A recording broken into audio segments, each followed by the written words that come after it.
All right, we're doing this. We're live. I don't really have much of a topic tonight. I'm just sort of doing this for the hell of it because these are kind of fun to do, really.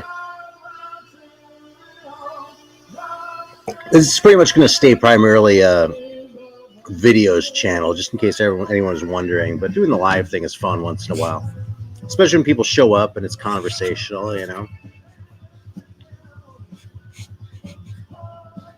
I had the Band-Aid back on my finger again tonight in case anyone starts asking about that at any point, because the thing was getting really hard. So Mick, you're first. Right on. You're back on your game. Good to see you, dude. Thanks for joining. And Nick, welcome, man. It's good to see you. I appreciate you showing up. Yeah, Mick is always first, man. when Mick is like second or third, I worry about him. Like, oh shit, maybe he's like fighting off the flu or something like that. Hey, Thumbfinger, man. Thanks for showing up. How you doing? There was some bass thing that came up the other day that made me thank you, but I forgot what it was now. Yeah. Mr. Finger. Right on. Usually it takes me like 10 or 15 minutes to figure out how to highlight these things in the StreamYard, so what the hell.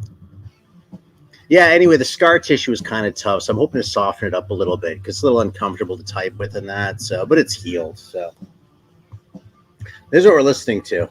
I don't know whether y'all can hear it, but probably reasonably well because you usually can in the videos. So it's this Adramelk one. It's Ire Melanox, and it's an Italian band. And I can see why people like this record. This record definitely has some fans. It's sort of one of those that like isn't very well known in sort of the mainstream circles, where you dig into like collector circles like a little bit deeper. Like some of the. I'm trying to figure out how to fucking adjust this so I can show the record better without it being cut off. Yeah, it's one when you start getting into the Euro shit. It seems to be one that kind of comes up relatively quickly, though. And I think that, dude, you would have. Cutting your fingers, this would have been a nightmare for you. Would have been impossible. So yeah, this one comes up kind of quickly, and I can kind of see why, because it really kind of has some modern power metal moves to it, Oh shit. Now I assume that Bananas is doing the voice just text thing because I think he would just type out the word shit. But yeah, I felt a little bit guilty because I saw that Jay the Curbist is live, but I don't know, man. I won't go up against Grown Man Record Night. That's taboo. But, other than that, if I try to, like, work on everyone else's streams, I'd literally never be able to stream. So, fuck it, I was actually watching the Headbanging Zulu a little bit earlier tonight. He had Blackmore Rules on. His name was Greg. I'm spacing the other guy's name, although I know it.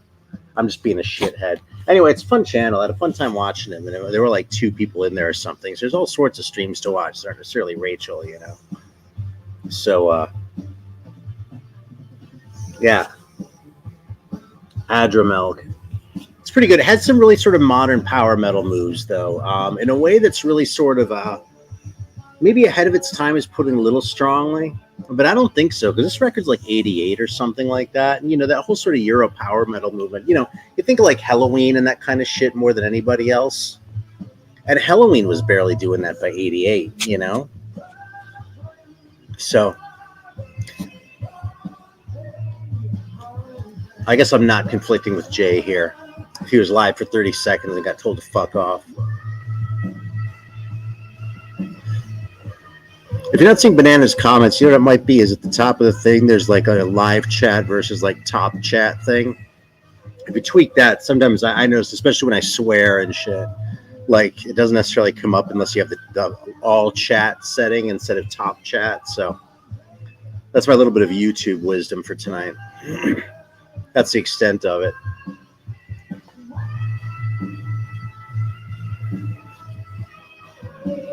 So yeah, you hear that this kind of has some like epic metal moves, but it's really not sort of like the kind of shit that I usually think of when I'm thinking of epic metal.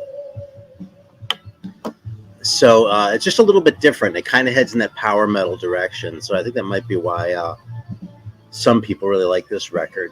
It's never ripped my face off. I'm probably enjoying it right now, though, more than I ever have before.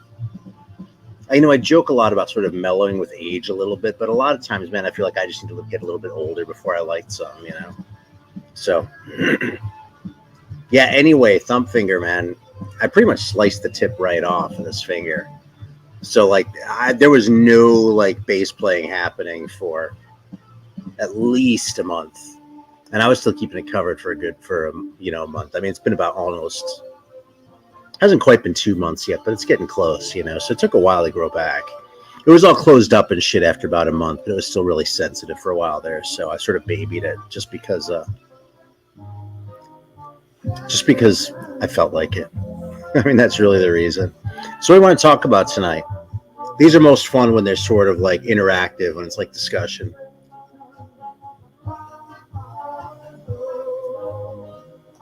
If you want to see records, yeah, rub some dirt in it. I could have like filled it with dirt. Actually, I could have like packed it in, like sort of pressed some dirt on, then tamped it and like sort of fill in the.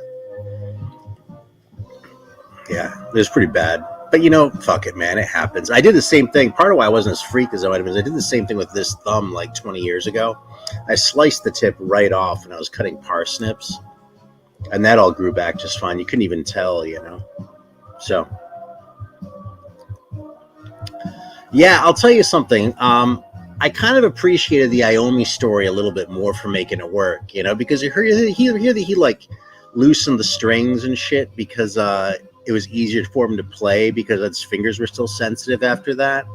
And yeah, sort of going through the process with this thing, I can kind of feel that. It's really not a big deal though, man. I don't want this to become like, the metal theologian's old man medical issues channel or any shit like that,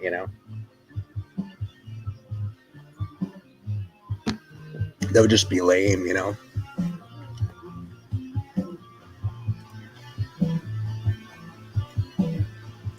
I don't think I get this. Never tell anyone in South Carolina you were cutting parsnips. I don't know, man. I live in South Carolina and I buy my parsnips at the store. They don't always have them, but they didn't always have them in California either. So, is there like a hostility thing or something like that? I don't know, man. Sometimes there's little like cultural nuance that still gets by me. So,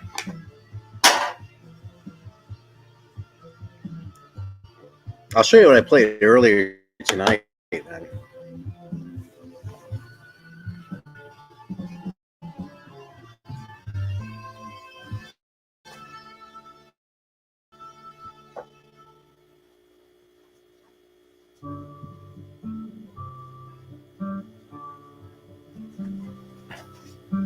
I went ahead and grabbed a couple things just so I have something to talk about. But I pulled this one out before, man. I still really love this record, this fucking D'Angelo record. I have another one too. I have a copy of Voodoo, which is also good, but this one is fantastic, man. This record is so good. Little Bill put me onto this one too, so check him out on YouTube if you haven't already. But yeah, this is an awesome record. And this whole sort of like, I guess there's this whole like sort of neo soul movement that really kind of went by me, but this is just fantastic.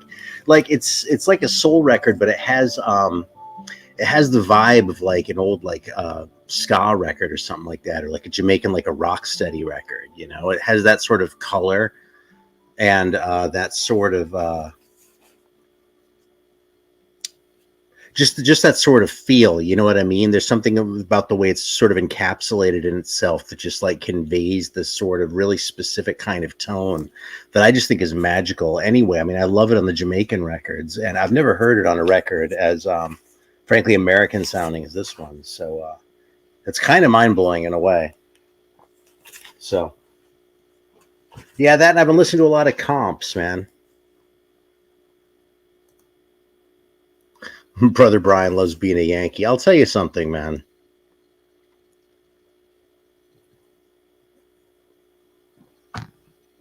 You may be a Yankee, but you're not exactly like the picture of like, the New Yorker, or like City Boy or anything like that either. So, and that's a shame in reminding us that there's country in the North too, because there certainly isn't. But anyway, let me flip this bad boy.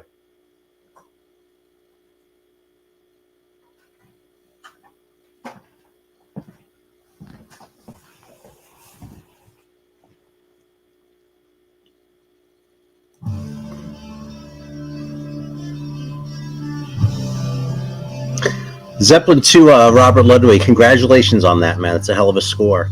I actually got mine in some like Facebook auction or something like that. There's like a group where they do these auctions that I used to follow, but you know something, man? After a while, it kind of wasn't worth it anymore because you still have to be on Facebook to do it. And Facebook is just a fucking nightmare. In fact, that Spider channel that I've been so obsessed with, he left a comment on a recent video of mine, by the way. I'm so like honored. That made my day. But he talks about like the spider groups he's in on Facebook and shit. Like every time it comes, he mentions it. I'm like, Jesus, you're on Facebook, dude? How can you fucking stand that shit, you know? So, I mean, no shame if you enjoy it or something. If you manage to find like a niche on Facebook that isn't just like toxic, that's great. But man. So anyway, though, I found a Robert Ludwig there, and it's kind of beat. I mean, so I got it cheap. It was like, I paid like $20 for it or something like that. And you know, you can hear, yeah, that's exactly where I am with it. You know, and dude, pop, that is one like Ohio thing that I never picked up for some reason. Probably because my mom like looked down on it or something. It was always soda in my house.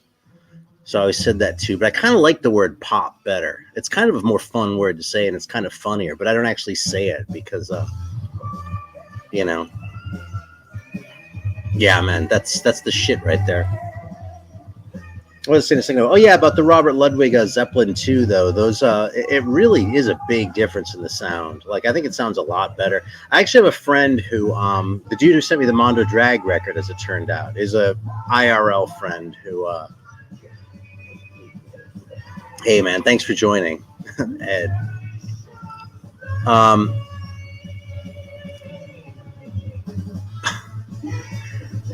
not sure what kind of tonic you're talking about here, but oh yeah, I get it. Never mind. I'm too many things at once. The soda thing. I think to call a soda a tonic would probably just be pretentious, but I do love tonic water. It sounds like an old fucking like elixir or something like that, though, right? Yeah, my friend who's actually a much bigger Zeppelin fan than I am, he came around one time not too long after I got it. I was like, hey, man, listen to this. Because he, of course, had heard of it and shit, too. And he actually didn't like it because he expects Zeppelin 2 to sound a certain way, and that certain way is the way he's always had it sounded.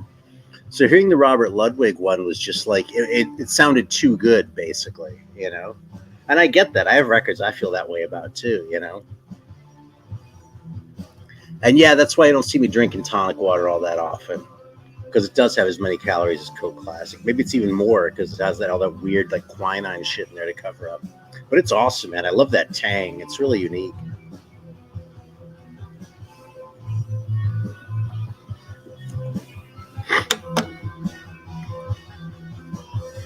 So since we're talking about metal comps, yeah, Thumbfinger's finding the metal comps. Here's one you might find around, because I show a lot of like rare ones that I had to like go out of my way to get and shit, right? But this one turns up. This Steel Crazy one. I just played this earlier today, and it's really good. It's kind of a stupid cover. I might have actually sent away for this one because because you know, it's one of those things where you see it around until you decide you want it, and then it disappears. But this relatively unassuming cover or record, it turns up, and even if you do send away for it, it's not expensive. It's like maybe a $10 record or something like that. But yeah, I mean, it has a lot of kind of also ran bands on it, like the Rods are do the first song, and the Starfighters and the Anvil's on here, and Crocus, but it's good songs by all these fucking bands, man. Like a band like the Rods, when they give it all, they're all in one fucking song, and that's what they've got. It's awesome. And I don't believe they cut this specifically for this record or anything like that. But Get Ready to Rock and Roll is a great opener on this, man. Then it has I'll Never Grow Up, which is like the single version, apparently, from Twisted Sister. So super early Twisted Sister, like before the first album came out even, you know. Starfighters, I always kind of poo-pooed them. Then I listened to this record a few times, and I kept going, man, that fourth song on side one is really good. And I kept going, it's Alley Cat Blues by Starfighters. So eventually I just bought their first record, and I really enjoyed it, man. And then like the Crocus song, Bedside Radio, it just sounds so there's something so naive about like the songwriting. You know what I mean? It's so like guileless somehow, you know. And Crocus kind of seems like a sleazy band most of the time, but especially if you listen to Dee Snider talk about him, right? But I don't know, man. It's kind of charming, you know. And then there's a Lautrec song on here, which is I can only otherwise only get on like a really rare single. I don't even have it. I don't think it ever even like came out for real. It was like a test press, and that was it, or something like that. So, yeah, and then it's a really good Geordie song. You know, Brian Johnson, he reminds you he's a great singer. It's not like AC/DC level shit, but you know, it's good. So anyway, it's just a really good package, man. It's just a really fun record. 10 songs that are all bangers. You know, Anvil sounds as good as Anvil ever did. Girls' School sounds as good as Girls' School ever did. It's not very expensive, and it scratches the itch, man. And you get a couple rarities even in there, you know? So that's kind of the definition of what a cool comp is, you know what I mean? So you can go nuts and find, you know, take the trouble to track down one like this, you know, which I'll talk about in a minute. But the fact is, Steel Crazy is really good, man. Okay, Doomsday News 1 is a fucking... That's on another level. That's like... And by the way, I wish I had an answer on this one. Why there isn't a Ludwig reissue of that Zeppelin 2. Oh, and I got to speak to this one, too, because... Grown Man Reckon, cold club soda over ice on a plane. You know what I always like to drink on the plane that I never drink anywhere else? Tomato juice. Like, I never have tomato juice in the house. I mean, since I quit drinking, like I don't... Well, actually, when I did make Bloody Marys, I would use V8. So even then, I didn't buy tomato juice. So forget what I was going to say there. But like about half the time when I fly, I get on the plane and I'm like, you know what would be really good right now? A fucking tomato juice. And they always have it too, you know? So at least they did the last time I asked for one. So, all right, Doomsday News 1, though, is actually like a legitimate great record. That's like an important record. I kind of snoozed on that one until Marty hyped it because, you know, most of the bands on there I have records by already and shit. But that package is just so fucking good. Here, I'll pull it out real quick to show it and hype it. And I was going to say something about Mama's Boys. You know something? I've never really spent any time with them because the name put me off so much by being so ridiculous that I just kind of couldn't deal.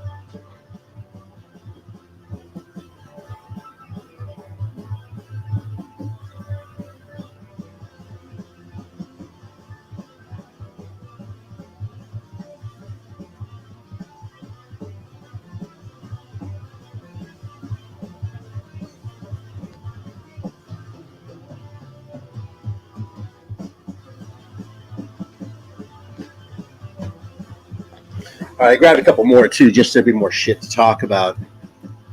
But yeah, so you've got to tell me, is Mama's Boys, am I just being an asshole? Should I check it out? Did they like play like a violin and shit like that? Like I would like bust out a fiddle and start playing the metal thing. It just seems so gimmicky, you know, like Killer Dwarfs level gimmicky to where I just kind of couldn't deal, you know. So tell me if I need to check them out because if I'm just being an obtuse asshole and they're really good, I need to give them a chance, then I'll try and give them a chance. I mean, if I can decide I like Foghat and fucking Foreigner and shit like that, I ought to be able to stomach Mama's Boys if they're worth the effort, so.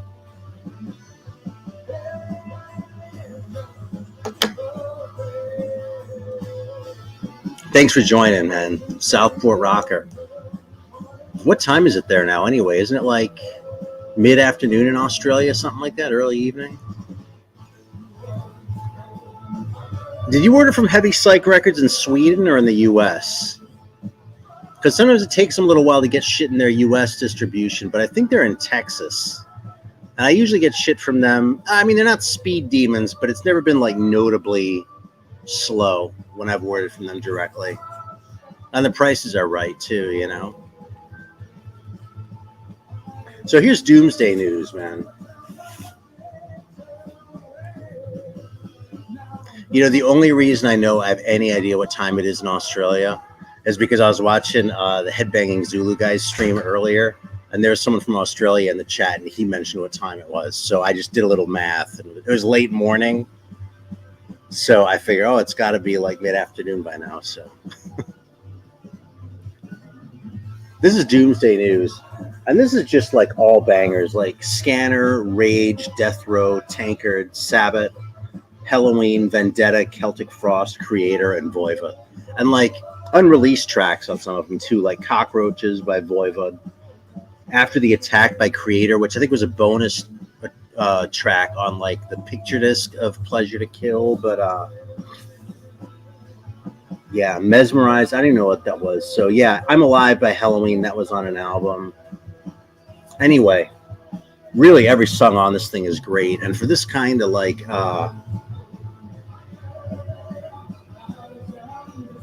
that's a great picture too.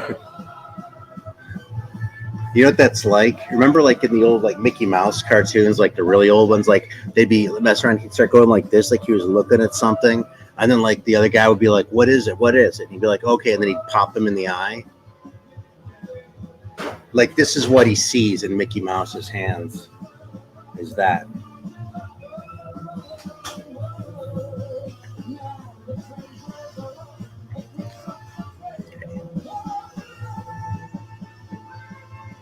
We can talk, man. I don't want to like deprive you. I'm not sure if this means it's good or it sucks, but I definitely appreciate it. Yeah, you're probably right. If you say it's Italy, I believe it. In fact, that makes more sense anyway because they have Italian bands. Who am I thinking of those in Sweden? And why did I think Heavy Psych was in Sweden? Whatever. I just, I get shit wrong.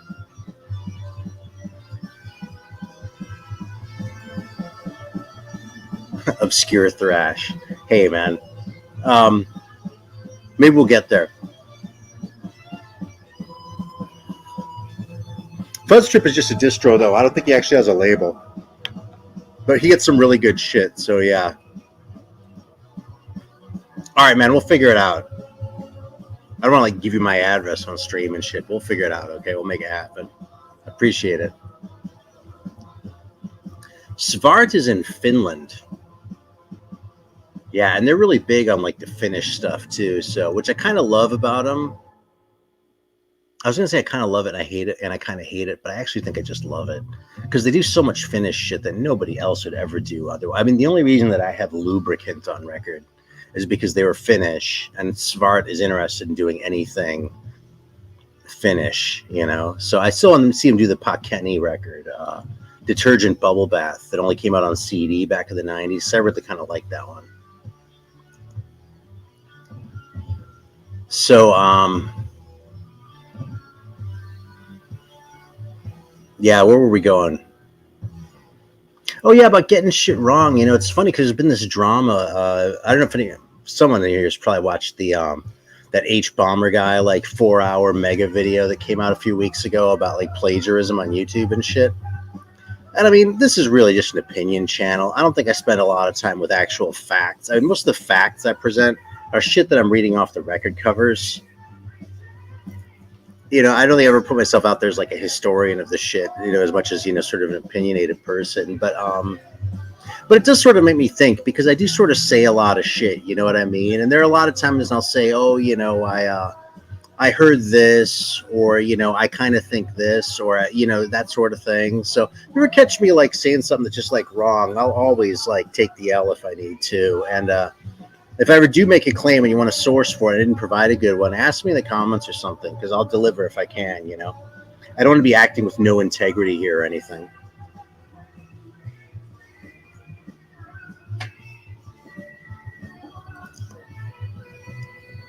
I'd be curious who that is, man. The Finnish Hardcore 45? Although I know nothing about Finnish Hardcore. Eric Bauer knows all about that kind of shit. I don't know about Finland, but when it comes to like Sweden, he's like, he knows his shit.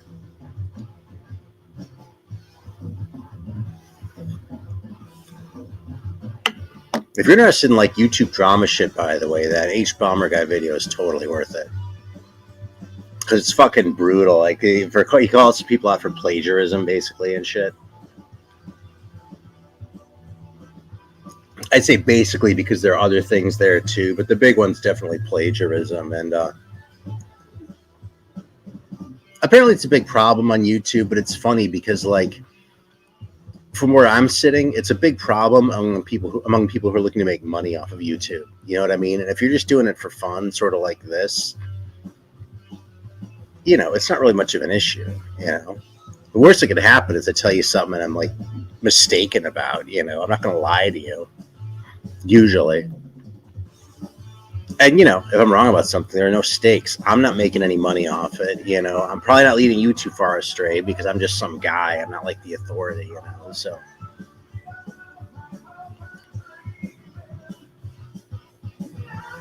Like, any authority I have just comes from having spent a lot of time listening to records, you know? And that I will own. I've spent a lot of time listening to records, and I still do, like every day. So,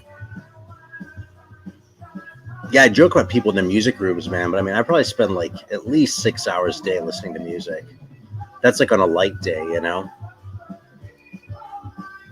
Yeah, rocking the Band-Aid because it's, I was just trying to keep it sort of moist, you know what I mean? Sort of soft. Because the scar tissue is really tough and like it's kind of uncomfortable typing and shit. I'm getting self-conscious about it though. I might take the fucking thing off again. It was a little sore before though, so you know it's healed. It's just kind of a little bit unhappy with me because I crossed it. You know, your finger gets mad at you and you do shit like that to it. So yeah, YouTube money. You know something? I actually have an AdSense account, and I think there's like $30 in it. I've never even figured out how to get it out. I figure if it gets like to $100 someday, that's fine. But I don't monetize my videos. Like I have a couple times as an experiment to see if it would like get promoted more or something like that. But I didn't notice any difference, and I don't want to do it because it's just kind of annoying, you know. So, yeah. I don't really bother. If I were going to really start streaming for real, I'd probably go to Twitch, honestly. You know, this is fun and it's easy. This is like no effort for me at all to do this. In fact, I kind of felt like I was fighting off a cold when I got out of bed this morning. It was sort of under the weather. I was thinking about going out and doing something. I was like, I should probably stay home and take it easy. But around like 8 o'clock or something, I started getting a little restless. I was like, oh, maybe I should stream tonight. I'll get it out of my system. So that's kind of the genesis of the stream right now. Like, that's how much planning goes into this, you know? Louis texted me earlier. He was like, oh, what are you going to... I said I was thinking about streaming. He was like, well, what are you going to talk about? Are you going to talk about this and this and that? I was like, dude, I don't fucking know. What do you think I, like, plan or anything like that?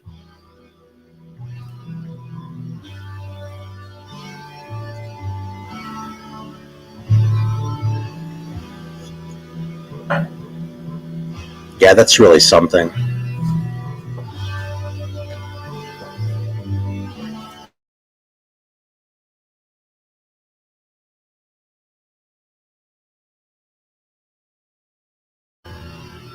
My kid just got home, so I just want to be friendly for a minute there. All right, man, that's perfect. I appreciate it. Yeah, whatever comes to mind. Yeah, see, I mean, there you go. You know, I mean, the real moral of the story there is that the fucking record labels are just as shitty as they ever were, you know, except they're even more useless, it seems, because like it used to be that at least they had the infrastructure, you know, like if you needed access to a pressing plant and you were only going to get through a label, then that was one thing, right? But, you know, if it's all just digital and streaming and shit like that, and they're expecting you to show up with your own audience and that, then all they're doing is coming in and skimming. You know, it's like, why would you invite them in to like say, here, have like most of my money when they're not actually even giving you anything? You know, fuck that. That's one reason why I appreciate Bandcamp so much too. And I realize Bandcamp has its own problems, and you know, with them having been bought not too long ago, the other shoe might be yet to drop and that sort of thing. But you know, it does kind of seem like on the internet, people manage to come up with alternative mechanisms for that sort of thing that seem to serve the bands and the fans better, you know? So, yeah, I mean, I'm actually kind of a casual Bandcamp user. You know, I go on there once in a while, but I still reach for records and shit. But as a resource, where you can just sort of go and browse around and find cool band after interesting band, even the shit that sucks on there is kind of interesting as far as what I'm finding, just because it's someone putting themselves out there like that without that filter, you know what I mean? Without being sort of repackaged, Like my main beef with glam is that it tends to be so corporate, it's not really even so much the bands as much as all that sort of processing that goes into them before, between the band, when the band writes the songs and when the record gets to me, So happy Christmas to you too, Henry, man. Appreciate hearing from you. And that's funny how like the emojis came out, but I'll take it, man. I appreciate it.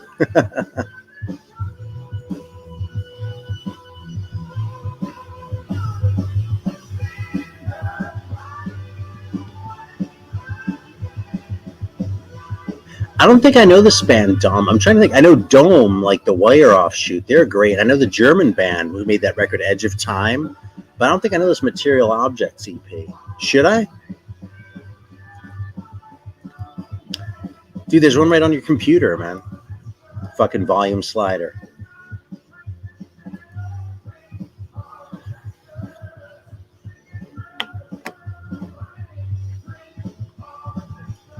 Yeah, I don't know, man.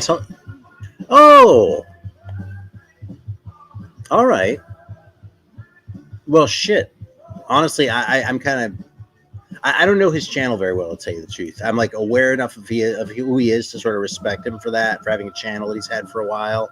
I've watched a couple of videos and thought they were good, but I have never really followed him. And I don't know why, just circumstance. Just there's only so many you can keep up with, I guess,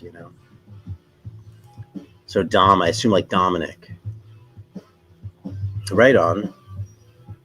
No, I'm curious about that now, so... Yeah, I did really like that Spudlock one, the one that Bill's Box of Sound that dude put out. That record was really a banger, man. It wasn't genius from start to finish. It kind of had its moments where it was like a little bit silly or whatever. But overall, as far as capturing sort of the spirit, and not just like, I mean, I hate to say it, but it's like the Cleveland magic, man. Like there's just something specific about Cleveland punk bands that somehow that one still managed to capture, even though it's like 20 years after most of, well, not 20, like 15 years after most of my favorite Cleveland stuff, so just really good shit. And yeah, I can get behind that too. I've totally done that too, man. Just bought something off Bandcamp because it looked cool, Yeah, Dave, thanks for joining, man. How long have you been coming around to these streams, Dave? I'm actually kind of curious at this point, because it feels like you're like the old guard at this point, but it feels like it can't be like more than like a year or something like that, right? I was just thinking though, like it isn't like a real like stream until Wyoming Dave shows up, That's sort of what makes the circle complete, Yeah, that record's really good, man. Now, if you like that, man, you need to check out Rocket from the Tombs. You need to check out Rocket from the Tombs anyway, Bananas. Hey, let's talk about them for a minute. Let me grab the record.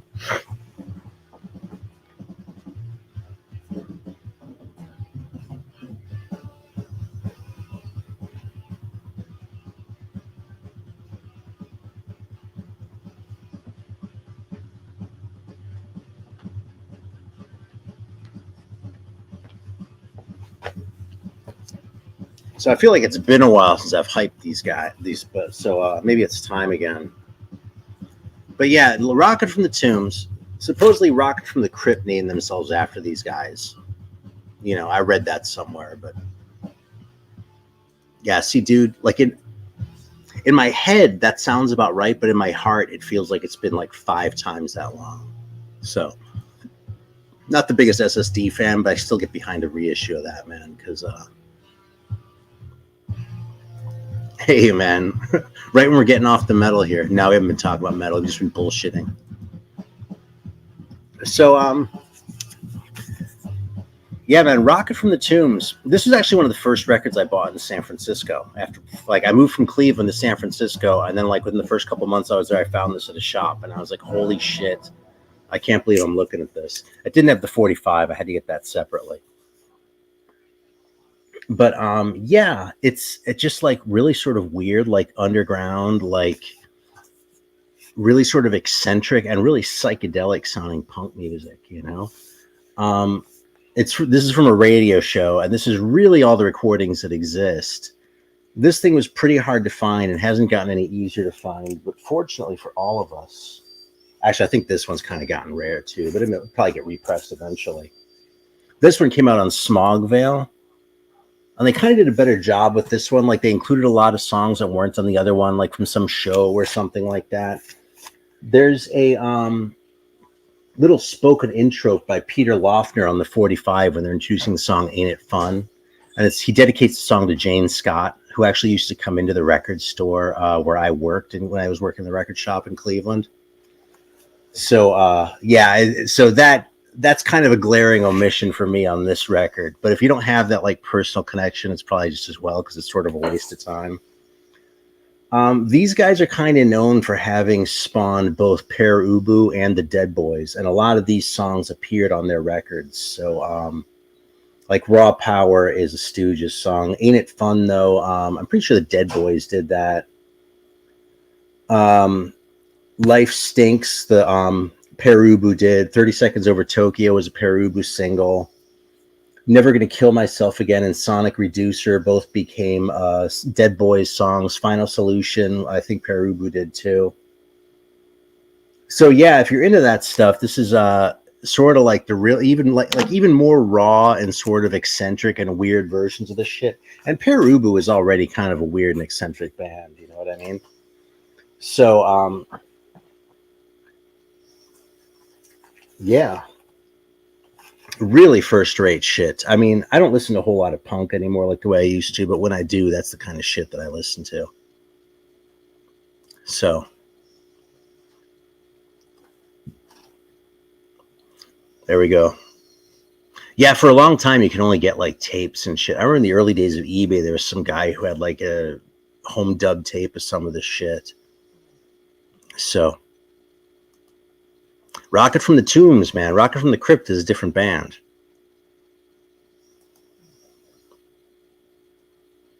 Yeah, Pere Ubu is awesome. I'll bet that was a great show. Pere Ubu opening for the Pixies.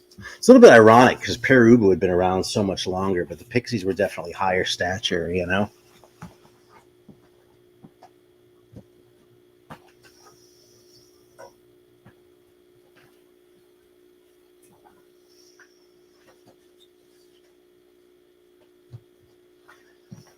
So check it out.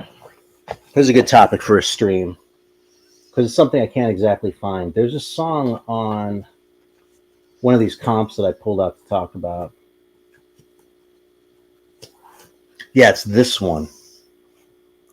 There's a song on this thing that sounds so much, at least the intro for this song sounds like it's lifted almost directly from Dr. Doctor by UFO.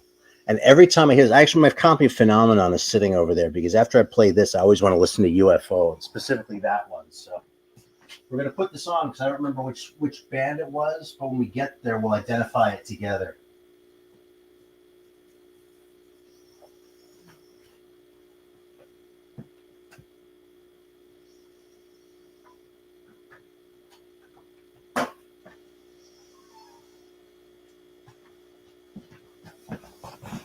And I think it's on side one, but I'm not even sure of that. This is a great comp, though. Now, this isn't like Doomsday News where it's like sort of, early, like seminal versions of shit that became better known. This is mostly just like shit that's obscure and kind of stayed obscure, you know? I think the best known band on here is Dead Engine. And the second best is probably Runestaff. And the third best known is probably Trident. And given that Trident had 145, Hammerhead did 145. You know, we're not exactly talking the big names on this thing here.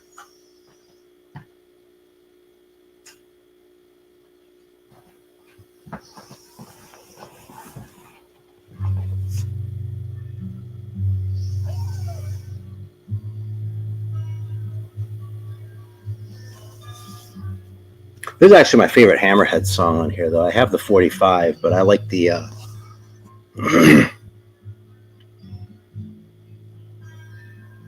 I like the song on this one better than that. Just catching up with the comments here.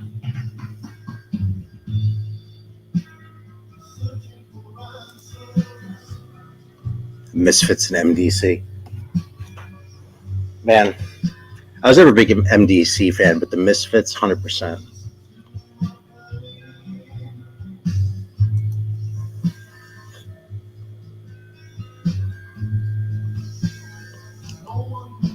I don't know what to tell you, man. Shit, now I missed which covers the great one. Welcome, man. Thanks for being here. I think about Croatian records I've been on the hunt for now, but I want to try and like take advantage of these parasocial relationships. You know, all the punk shit that I really got into, I don't know, man. I was kind of stupid about it. I was really only heavily into punk for a few years, you know?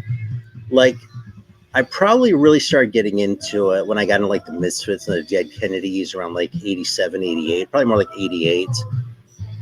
And I didn't really dig any of the crossover stuff ever because when I was in the mood for metal, it sounded too much like punk. When I was in the mood for punk, it sounded too much like metal. That's kind of still my issue with crossover to this day. I've never been the biggest Suicidal Tendencies fan or some of these other bands that, you know, I actually respect a fair bit, but they just never really appealed to me personally, you know. With Thumbfinger on here, I got to think twice about slagging Suicidal Tendencies, you know.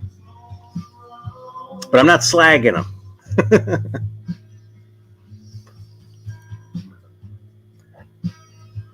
Oh, that Adramilk one?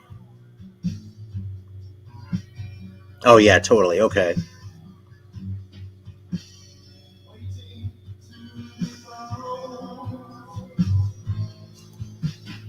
Yeah, that's kind of how I feel with that shit. And I do go back to the Misfits more than that. Dead Kennedys, not so much.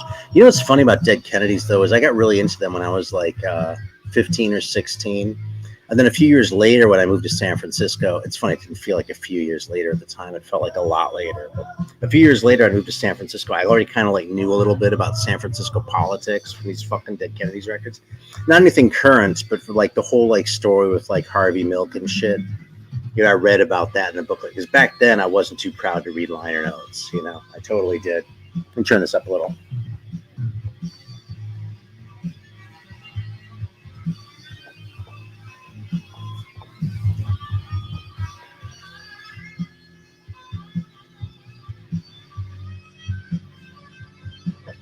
So yeah, when I got into that shit, that was the kind of shit that I really sort of got into. I really like GBH. I saw them live once at the Fantasy in Cleveland. It was a fun show.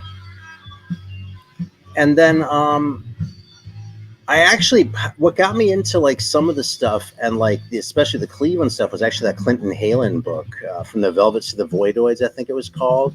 But I was into like Richard Hell and Television and that sort of thing. And then I got into the Cleveland stuff. And that's really what I've stayed the most into. You know what I mean? And yeah, the Southern California stuff always kind of left me a little bit cold. Like most of the thrashier stuff just never really grabbed me the way the other thing did. And I kind of, when I got back into metal, I just sort of forgot about it a lot. So I was pretty intensely into the punk shit for a while, but I was only into sort of specific areas of it and specific sounds. And yeah, so I don't really have like this like big like, you know, reservoir of knowledge to draw on when it comes to that kind of shit, you know. It's more like I can surprise someone by mentioning, you know, Richard Hell or something like that in conversation when they think of metal guys aren't going to know anything like that, right? Since Jurgen's here, actually, I got to show one record that he has talked about a few times. Like,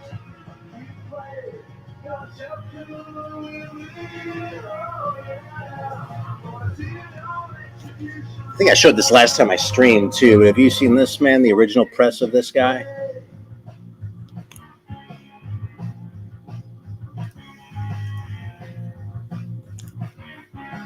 And this has the sticker in it too.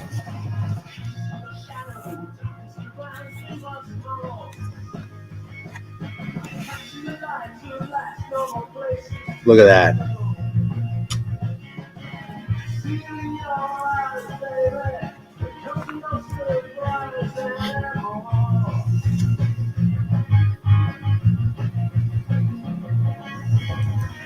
Yeah, the mausoleum version of this is a lot easier to find. This one doesn't show up very. This is actually the only copy of this I've ever held in my hands. But yeah, and Cutty Sark, like, don't be. Let's just put this up here so we can all enjoy it for a minute.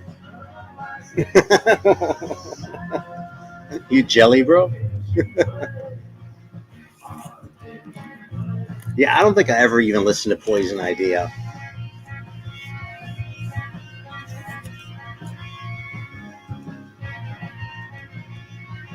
And this doesn't surprise me at all. Dude, I've been keeping an eye out for that Dr. Steele record. I totally want to find that. I know exactly what you're talking about. And Cutty Sark does rule, man. I'll make it for you.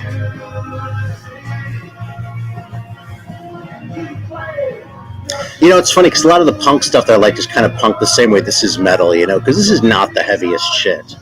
You know, like if young kids come along who've never heard death metal and they go, this doesn't sound like metal at all, this just sounds like hard rock. Yeah, I understand. You know? But I still think it's awesome, you know?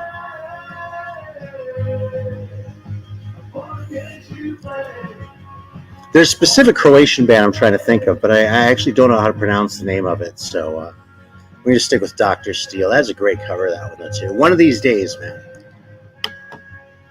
I do love, like, Eastern European metal, you know? And a lot of the best shit came from the former Yugoslavia. Like, anyone who doesn't know, not just in the 80s, but like in the 70s, Yugoslavia had more really cool bands than most of Eastern Europe because, like, I mean, I'm not going to sit here and like make excuses for Tito, but apparently, like, in certain respects, he wasn't as much of a fucking, you know, micromanager as they were in, you know, the more sort of thoroughly Soviet states. So yeah, there's some bands like Fire and Igra Stakleni Perli who are really good from Yugoslavia. I don't necessarily know what part they're from because it's Yugoslavia at the time, and I'm not that good, but you know. Yeah, so Poison Idea.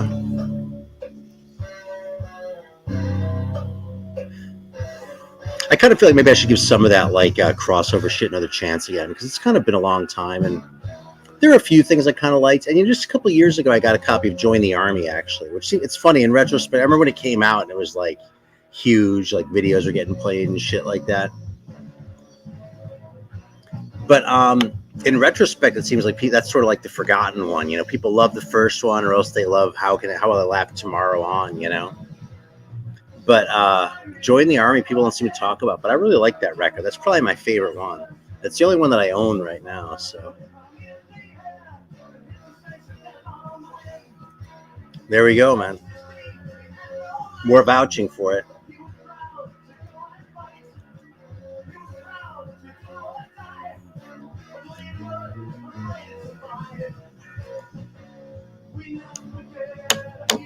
I'm trying to place Mike Watt, honestly. You're big in anything Mike Watt was a part of. I don't even know who he played with. I mean, I assume he was a bass player for the bass work thing. So there you go, man. That's my ignorance. I've always kind of been put off by bands with names like that. It's like it seems kind of try hard, you know, like or like bands like Vinyl Richie was talking about some band recently called The Tits. I'm like, if that's the name you came up with for yourself, I really don't have time for you, you know? Maybe it's kind of shitty. Like the Minutemen. Okay, the Minutemen is not like a great band name. You know, it's fine, but it's like they thought about it a little bit, you know? But if you call yourself like The Tits or The Dicks or The Farts, I'm like, come on, dude. Like, try a little bit. Like, give me this much effort on the front side, and I'll give you a chance, you know? Fucker is different. And it would be a stretch to say that I like Fucker. But Fucker is such a sorry excuse for a band in every way. I don't know. I mean, so is Anal Cunt, though, I guess. So, yeah, so maybe I'm not like brimming over with consistency here. And I do kind of like the Dicks, actually. They weren't a bad band at all, but that's still sort of my response when I hear of a band with a name like that, you know?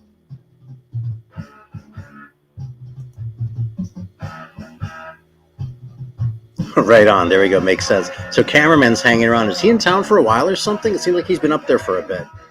Is he moving back to High Point, maybe? Be good for the show. Especially when he has a mic to stick in your face. Anyone who doesn't know, one of the classic Grown Man Record Night episodes, it's probably 8 years old now, but Cameraman was on, and he got really drunk, like more drunk than usual. And he was like he had this microphone he kept sticking in everyone's face, like whether they were talking or not. He would like sort of sneak up around the side too and like stick it in their face. Like Bananas would shoo him away, and like a couple minutes later he'd sort of be sneaking in from a different angle, like sticking a microphone on someone's face. And it was one of the very few times on that show when Bananas started looking genuinely pissed. So yeah, shout out to Cameraman.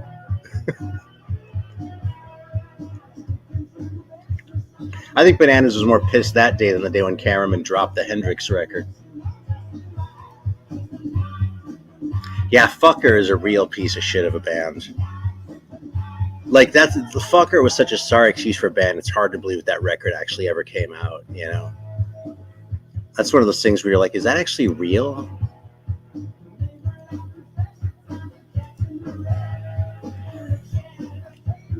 It's totally true. And yeah, I like Wild Pussy, actually. Where'd you find that, actually? Did you just find that in the wild? I'm curious.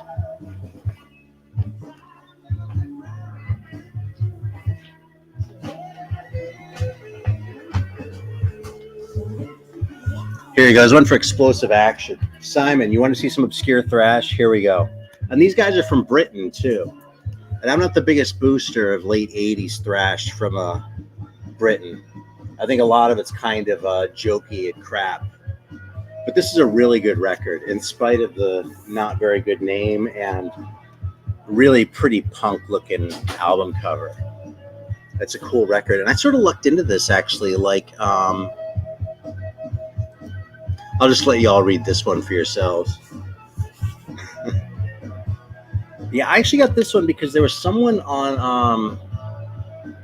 I want to say it was the Metal Archives forum, but I'm not sure. But it was someone in Israel, of all places. And they had a whole bunch of records listed for sale. They wanted $25 for any of them. And it's funny because it's probably cheap for them now. But at the time, 25 was kind of high for most. It was mostly like really sort of obvious titles. But then this one was in there. And I was like, are you kidding? That's not a $25 record. So I like asked if it was still available, and it was. So here it is now, and it has a good home.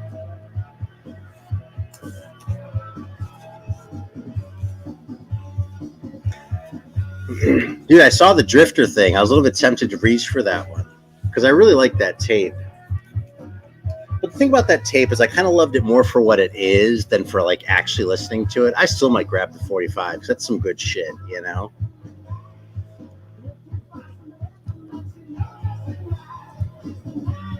Yeah, see, there you go. Right on.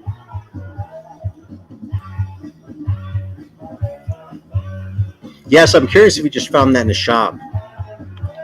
Especially in Croatia, man. Okay. Yeah, that makes sense. I didn't know that Sonic Age had done that one.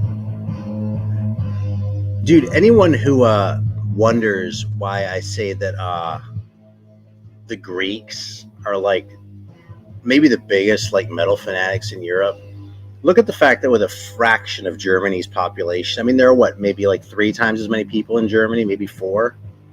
I think it's more like 3 times as many. There are just as many like metal labels in Greece as there are in Germany. Blew my mind back when I was sort of getting into like collecting sort of the more obscure shit, because you'd go on these forums and it'd all be Germans and Greeks. And they're always more Germans because there are more of them, right? But the Greeks were just fanatics, man. They're Greek collectors who put me onto so much cool shit. Now, this is definitely a question that I can field. Do I have any Shrapnel records by chance? You know, very early on in my channel, I sort of made a little bit of a reputation for myself by shitting on Shrapnel records. Because I tend to look on Shrapnel a little bit negatively. Because Mike Varney was just so into the whole like shredder thing, which is like what I find least interesting of all the trappings of metal. You know, I love the bass and the drums, and I like the riffs and that sort of thing, and I love the singers. But like the extended guitar solos, like if there's a point to a guitar solo, I'm all in. You know, I love it.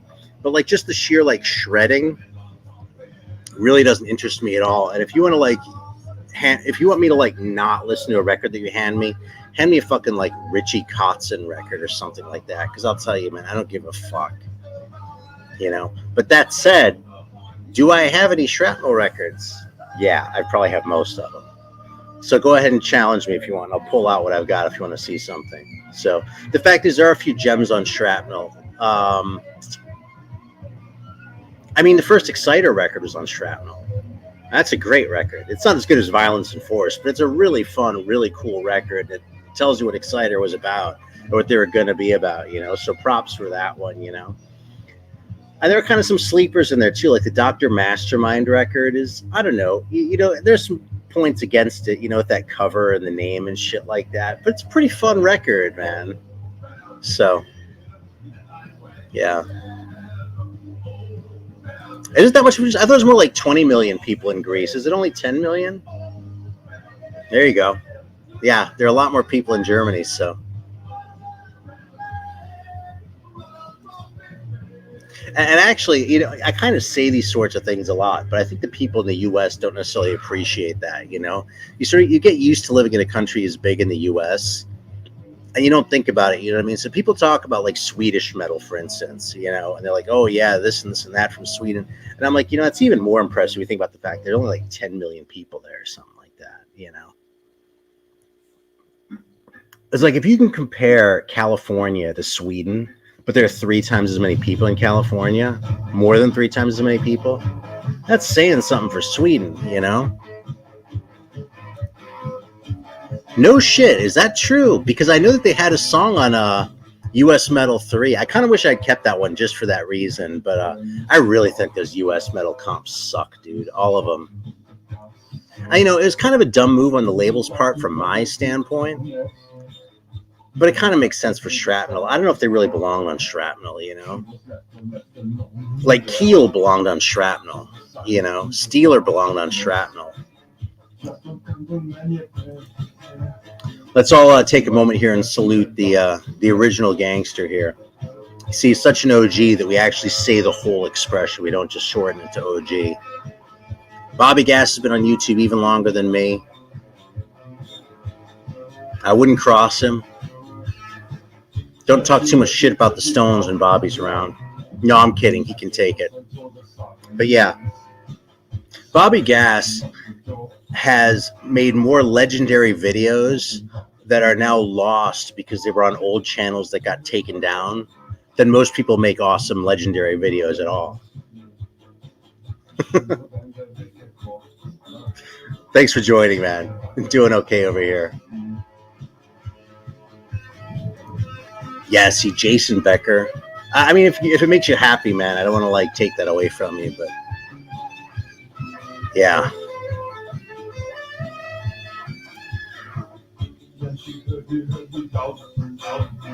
I have not checked out the Switched On Raw record by Bitchin' Bajas. What is it? I mean, Sun Ra was already kind of switched on, you know? That's one thing I really liked about it was all like the weird electronics and shit, you know?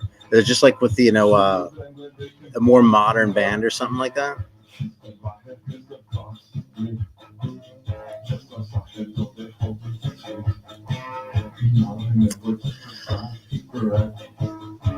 It's easy to say old YouTube was a better place, but I think you see what you want to see to a certain degree, though, too, you know? It's like, yeah, there are old channels that I miss, but there are new channels that I really like, you know? So, all right, that definitely sounds interesting. I didn't know anything about Bitchin' Bajas, but if it's all synth, Yeah, that could be fantastic. See, I think Bitchin' Bajas is a terrible name, so I might have written him off because of that. But if it's an all synth band and they're doing Sun Ra shit, I'm interested. I'm gonna make a mental note of that.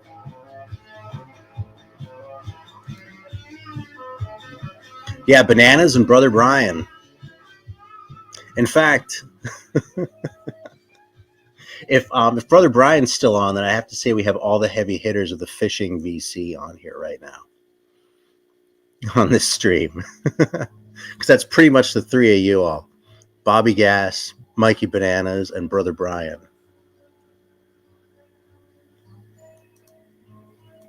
Yeah, there's some new Renaissance records here too, man.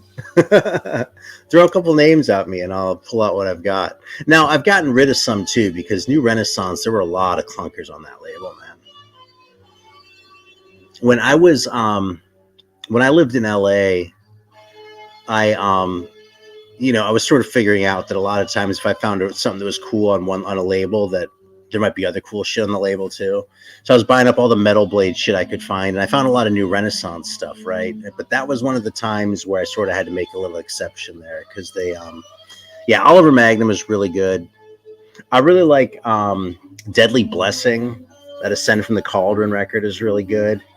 But there were a lot of crappy records, man. Like those Medieval records were kind of lame, and I never really cared about Hellion. Yeah, now I'm just drawing a blank on a bunch of shit. What was my first metal album?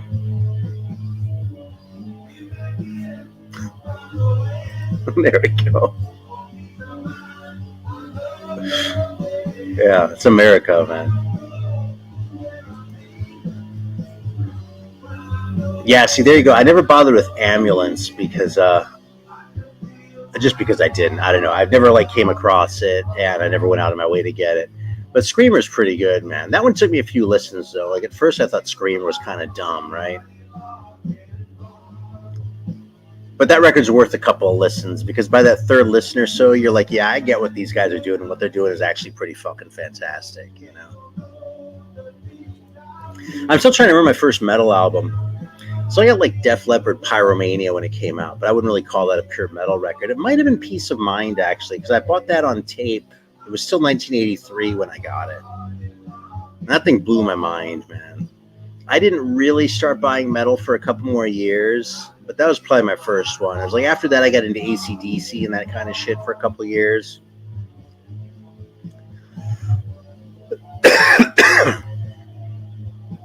This is definitely true about Anne Boleyn. Very good singer.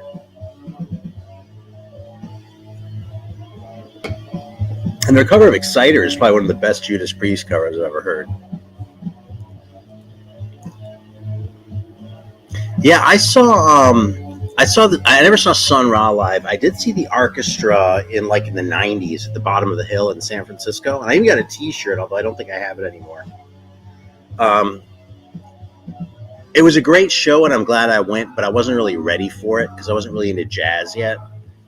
And my big sort of reservation about recommending Sun Ra to people who aren't already into jazz is that before I really got into jazz, it just sounded like jazz to me.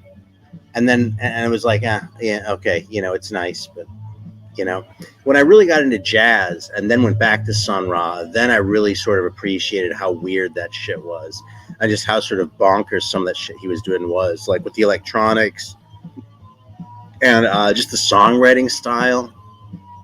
Just the melody for a song like Saturn is bonkers. And the thing is so easy to listen to. It comes together so well and is so tuneful in such a really sort of pleasant way that you don't even necessarily notice. But if you actually look at the sheet music, it's Jesus, what the hell? I'm very new to Oliver Magnum. Actually, Patrick, you saw the video. That was when I had just gotten that thing. And that's a recent video, So, but yeah, they seem to be pretty highly regarded.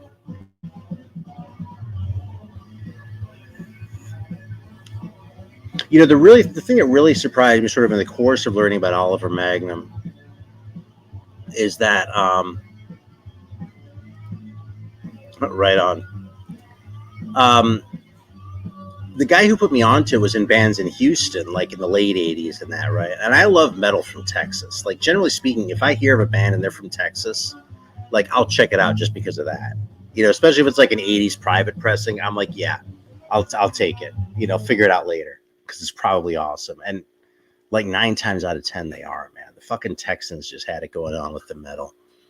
But this guy was from Houston specifically, and I was surprised at how he didn't really seem to know all that much about the San Antonio bands, which is kind of where more was going on, you know. But like, I think Hammerwitch was from Dallas. I could be wrong, but like, or that area, and he didn't know them either. It was like it was a lot more sort of locally focused, which, I mean, given the distances involved, kind of makes sense, you know. And in retrospect, it's easy to look back at them and say, oh well, you know, it's all Texas metal or something.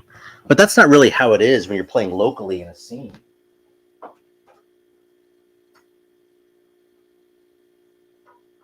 I mean, hell, when I lived in Cleveland, I didn't give a fuck about Cincinnati. You know, and Cincinnati is probably closer to Cleveland than Houston is. So the band from Houston is, since we're in the middle of a video here, but it was actually Titan. But he's not on either of the records that I have. He like joined a little bit later, but there are videos and shit, so... You know, a compliment on my beard coming from this guy means a lot. Thanks, man. It's still going to go relatively soon. You know what the beard's hanging on for is my old cameraman, Spencer, who now lives in Seattle. He's coming into town for the first time in a few weeks since he moved away. And no one's told him that I've grown this. I mean, I did it because I didn't want to shave with my finger being fucked up. I could totally shave now, but like, it's sort of being a surprise to like get a rise out of him when he comes in because he has no idea.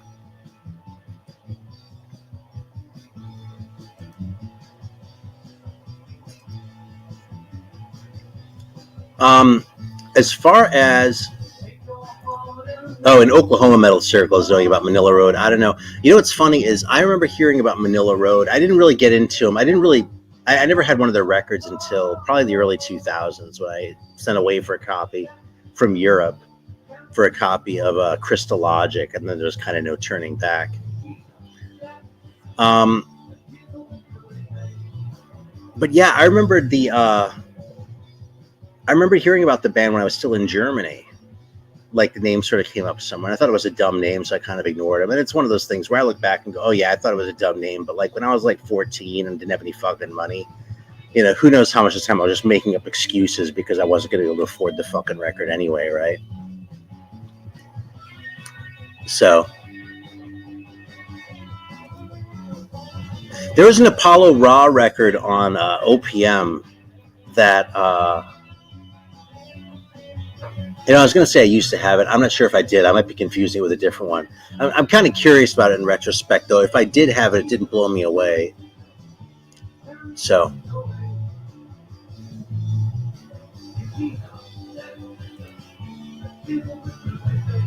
Awesome. Yeah, Hammerwitch is one of my favorite bands, dude.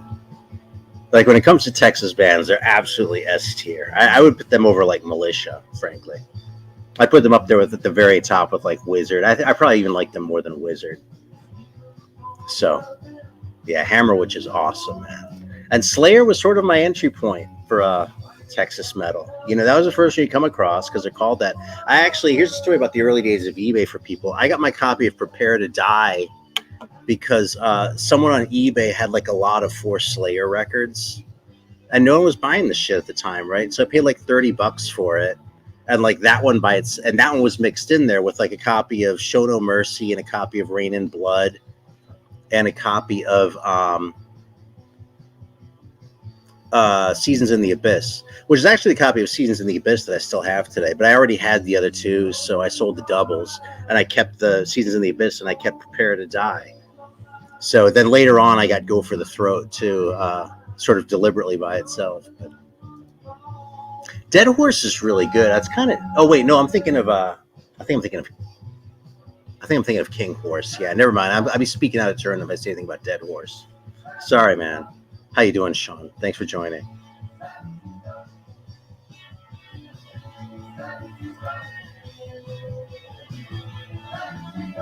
Awesome. I don't know what to say. Yeah, Hammer Witch, man, totally. They're fucking called Hammer. Here, let me show that real quick. I'll just fucking hype it. I know I've heard good things about Dead Horse, but I don't think I actually know him. So, you know, I like to talk about something unless I can actually like talk about it intelligently, and that usually involves me having the record, be able to sort of like build a little bit of a relationship with it, you know.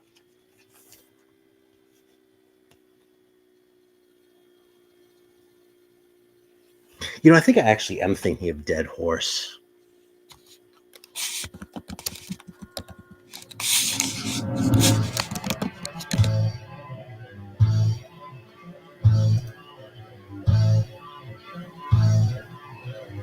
Yeah, no, I don't think I ever heard these guys. I might be thinking of a different horse too. I don't even fucking know at this point, so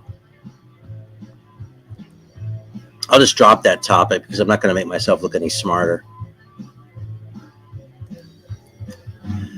You know, I haven't done any random record pulls in a while because without someone here to sort of hold the camera for me, it's kind of hard, you know.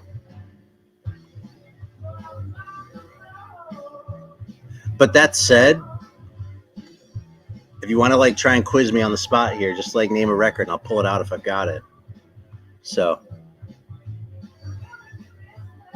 yeah, someone else earlier was talking about the Shrapnel records too, the same challenge, but that's kind of easier. The Shrapnel records are easier to find than this one.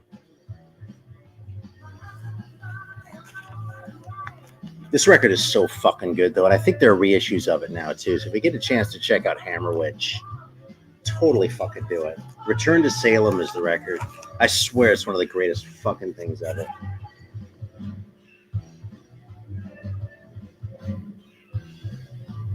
Yeah. Such a fucking banger.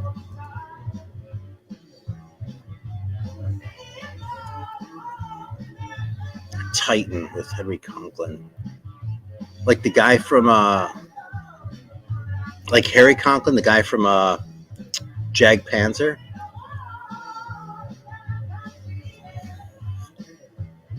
I don't know, there've been a few Titans.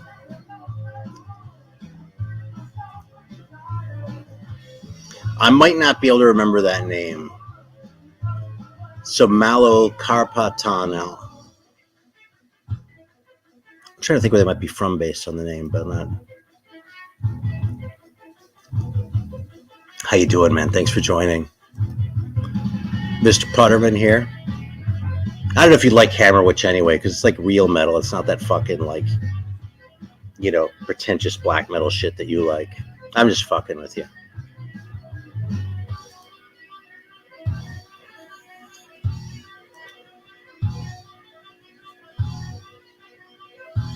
Oh, Titan Force. He wasn't always in that band though, was he? Did he like join later on or something like that?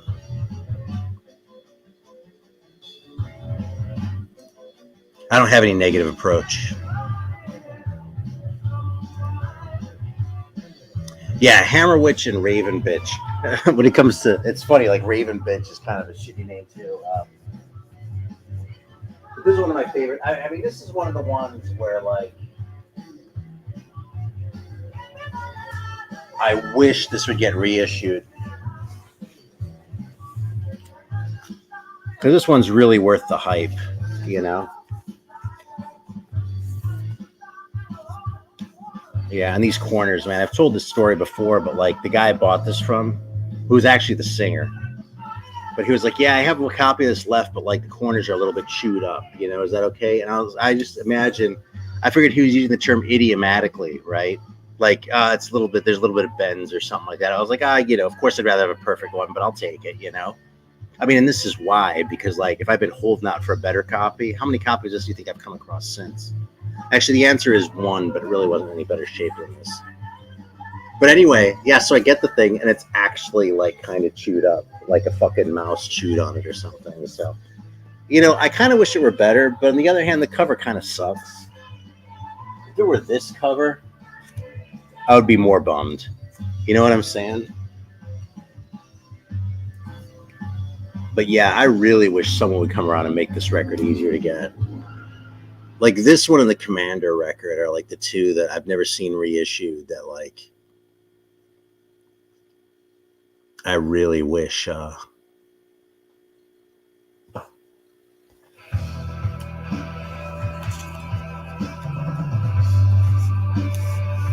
Oh, this is the fucking song. Doesn't this sound like Dr. Doctor? It's on this comp. Let me see who this is real quick. Hang on.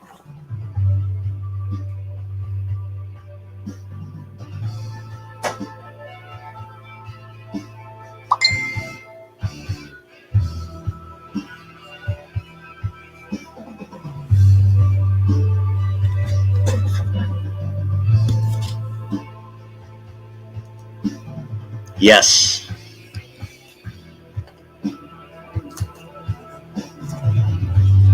Let's bust this out again. I might put this on next. We won't spend too much time talking about Hammerwitch as far as I'm concerned. Yeah, it's a nice copy too. Look at the condition on this guy. Sorry about the glare. Trying to work around it. This actually isn't the song I was thinking of. And there's the label.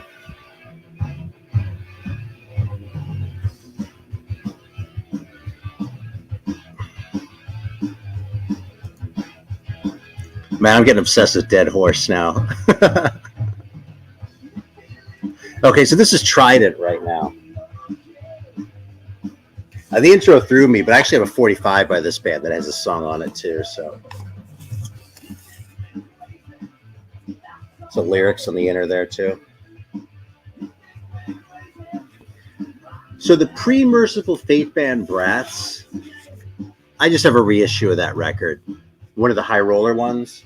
I think it's okay, but I've only played it maybe 2 or 3 times. You know, it's not really, it's not Merciful Fate, you know.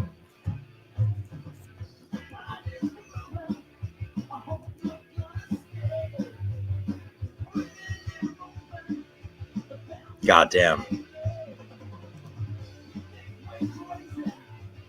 I have the first Carnivore record.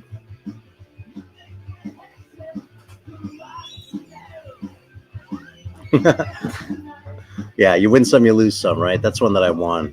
I didn't pay very much for that thing either. Actually, you know where I got that record? That was one of the ones I got from, I want to say some guy in Chicago, but that Martin Popoff book had just come out, The Price Guide, where he had all this like super rare shit and like top dollar he had on it was way less than what it was actually going for in the real world. So people would like come across some of these records from time to time and list them and think they were listing them high and they were listing them for nothing. So, I mean, it wasn't like a $5 record, but I probably didn't pay more than like 40 for it.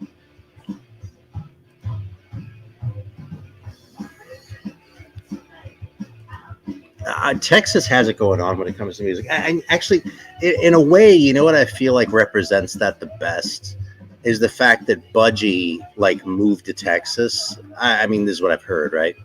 But supposedly Budgie like moved to Texas because they did so well there. You know what I mean? Like the rest of the country and everything else, you know, Britain and whatever. Popoff, man, indeed. He spells it with 2 F's, but he's wrong.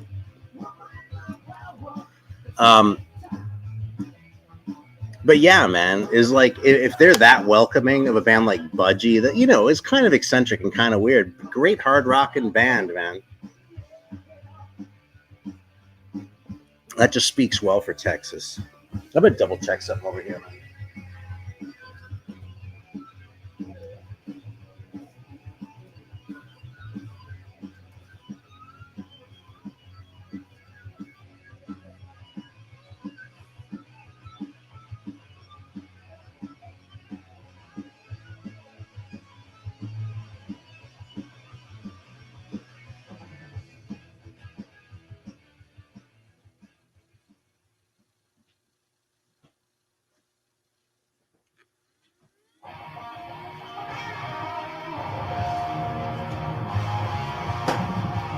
Yeah, I know I was confusing Dead Horse with somebody. I was just double checking because it's kind of driving me nuts. I didn't know that about Moxie, that they were big in Texas, but you know, that tracks. I like Budgie a lot more than I like Moxie personally, but I also discovered him a lot earlier, you know.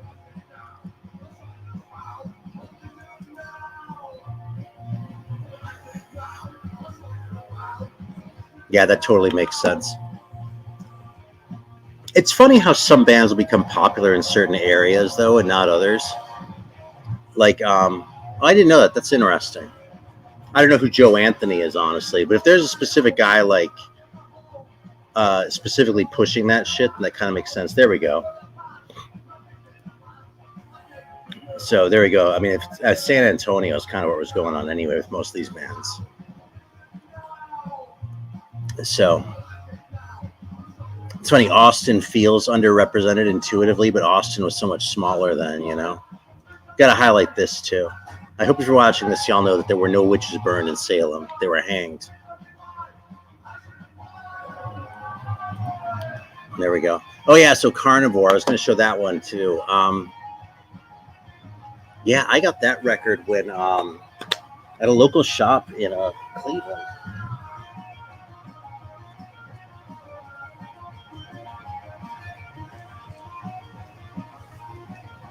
Yeah, I like this record too, man, because it's kind of weird and eccentric, you know. Like, I mean, a lot of it's just the singing on this record, you know.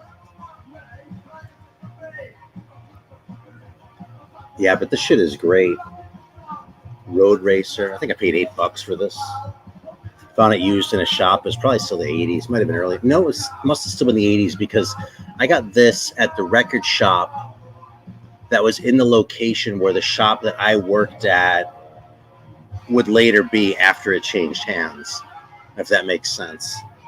So they were selling a bunch of shit cheap. I remember I got this. I got a copy of the first Cro-Mags there. And a couple other things like that. They mostly, it was called like Melody Lane or something like that, and they mostly had shit. I remember like yeah, Rotting Corpse from Texas too. I don't have anything of theirs though. I don't know if there is anything that you can like find.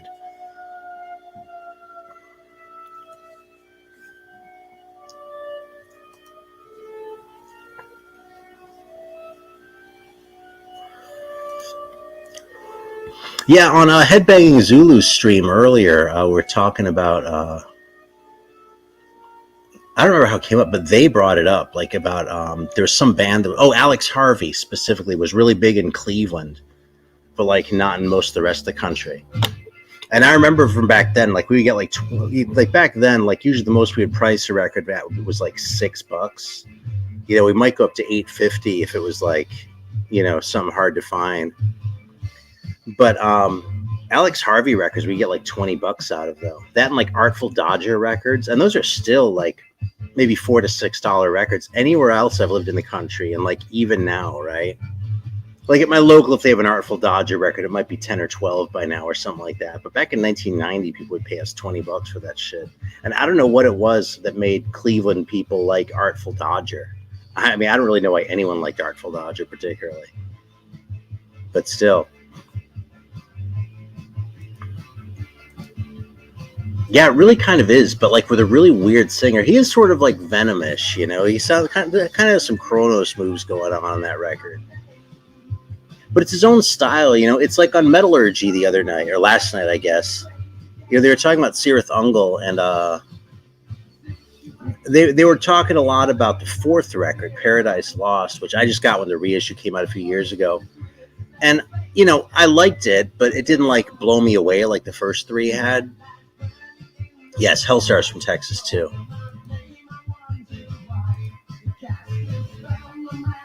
And that's cool that your dad was putting you on to shit, Rue Morgue Dweller. Right on. Cheers to you for having for showing up even though you're born in 91 too. I really like the idea that we're not just old guys talking to each other here. You know what I mean? That like there are people actually getting something out of this. That isn't just like, you know, that isn't just like mutual masturbation here. It's like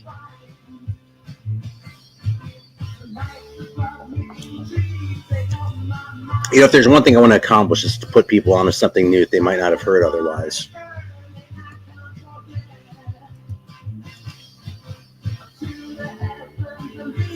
That's funny. Right on, man. Hey, here's to the young people in the audience tonight. By young, I mean anyone under the age of like 30.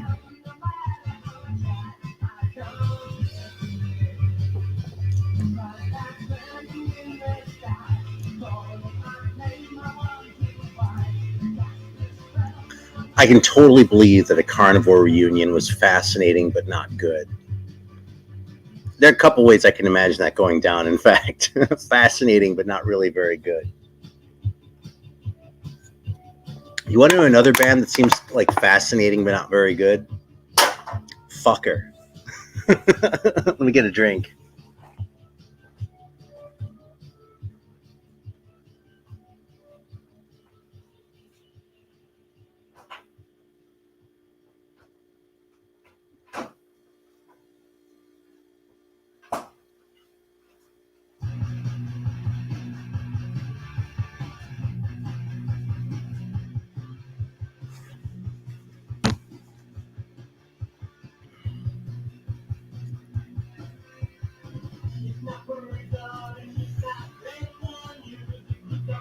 That's awesome that your mom got you an Immersive Fate. I mean, one thing I really appreciate these days, I mean, sort of apropos to this too, I've noticed this for like the last 10 years, but I see a lot more young people at the record store than I used to. You know, like people talk about the 90s and shit, but like for a long time, you only saw people who were like a little bit older, you know? And when I started going in and seeing people who look like high school kids in the record store and girls especially, I was like, man, records really are coming back, you know?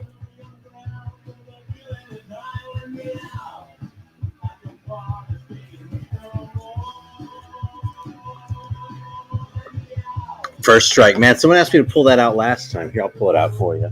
That's a good record. I don't think it's the greatest thing ever, to be honest with you.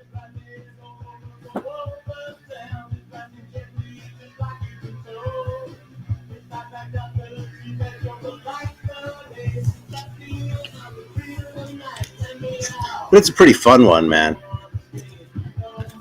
And the band photos are awesome. And I like to imagine the band posing for that painting.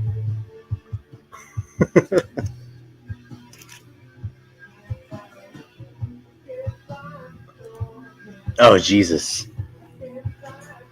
Yeah, I guess I'm the same age as your mom. Well, shit, is she hot?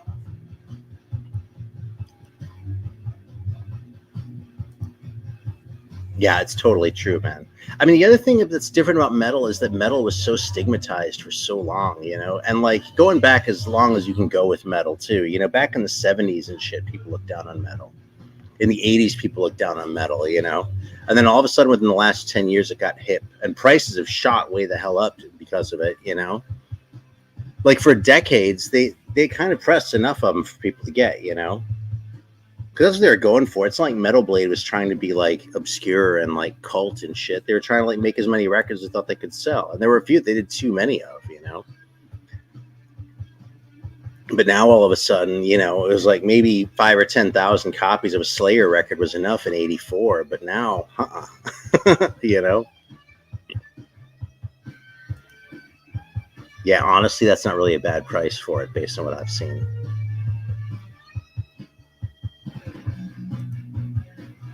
James been watching me since the very beginning, man. So, salute, man. Thanks for stopping by. Another old timer here.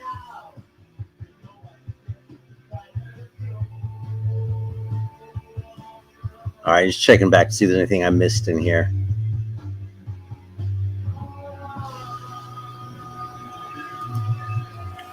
Yeah, I'm just messing with you, man.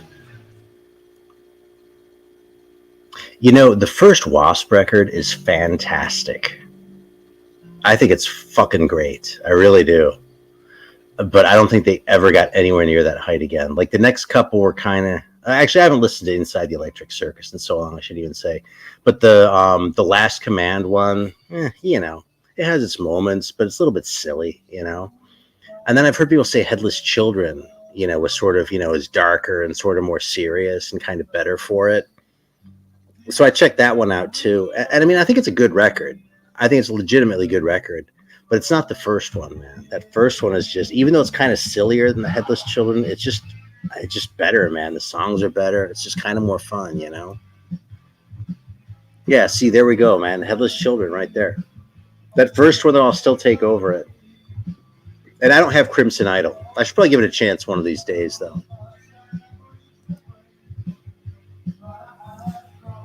Yeah, that's really the funny thing. That's really the surreal thing here is the idea of thinking of new metal bands as being like, vintage or retro or cool in any way, frankly, I mean, that was never really my cup of tea, but,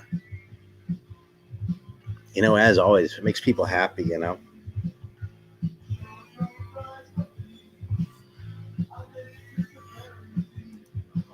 Getting a lot of love for the Crimson Idol here.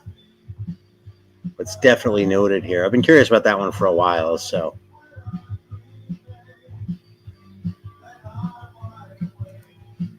All right, what else do y'all want to see?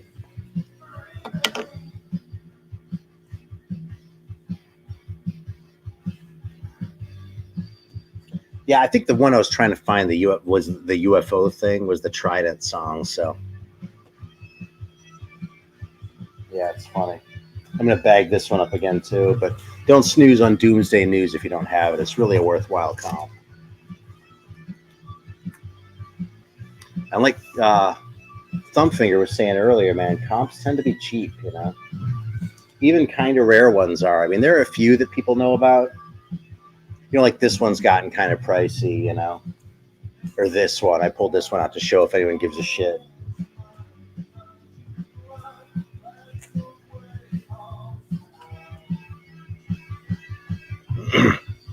Do I have Cleveland metal? Actually, yeah, I do. I also have this one sitting right here. I actually bought this the last time I was in Cleveland. I think this is just as good. I just played this the other day and it blew me away. With a Chris's Warped Records sticker on it. I had open lunches at my high school. I went to Lakewood High, and so I would have 45 minutes, and I could walk over to Chris's Warped Records and buy records, and I'd carry them around for the rest of the day. So I had many records with that sticker on them. So, and this one looks like it was stamped in 1988. Yeah, Cleveland Metal, though. You can grab that one, too. It's right over here.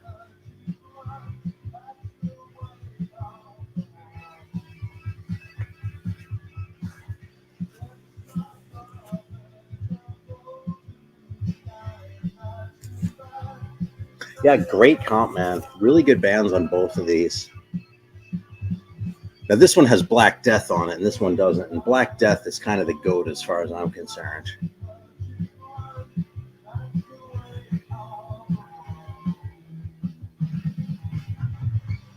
But overall, I almost like this comp better.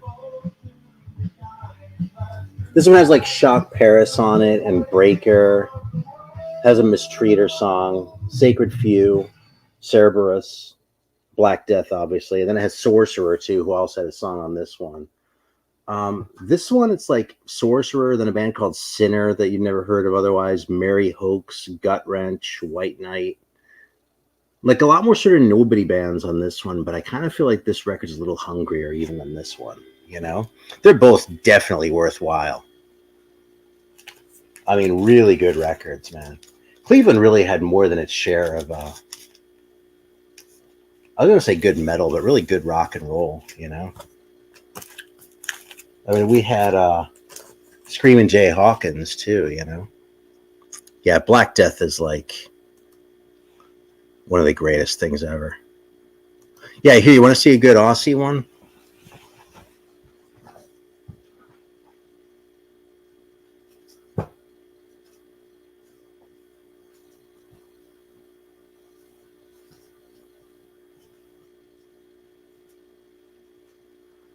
Here, this is one that people don't ask about very often, probably because they haven't heard of it. Fucking Zen Venom from Another World.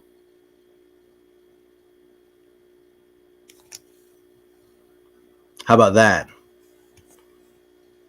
Maybe I'll put this on next after Hammer Witch, but first we're going to listen to Hammer Witch because we fucking got to. All right, we're going to return to Salem.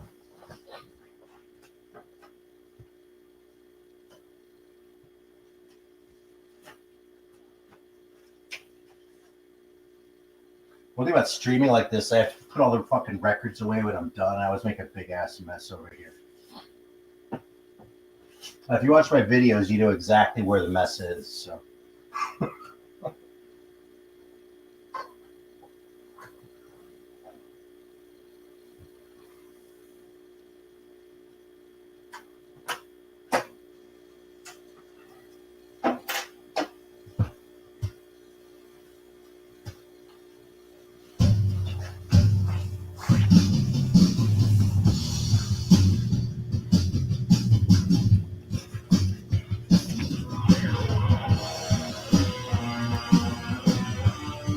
Granicus is fantastic. The lead guitar on that Granicus record is really kind of unique too. The way he sort of plays through the verses and shit like that, you really don't hear that.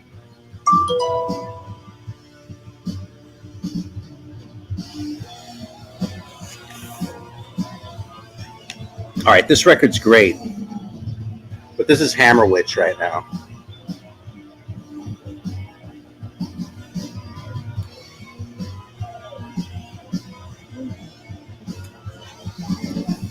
I didn't know where Zen Venom was from.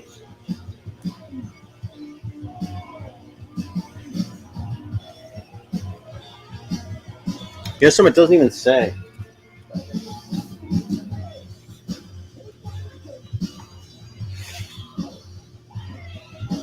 Adelaide.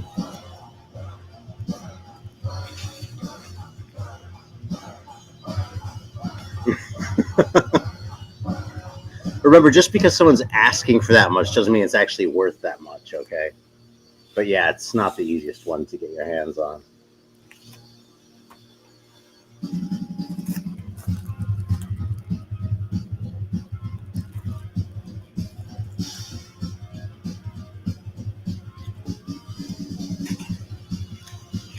If they're way the fuck out in Adelaide, though.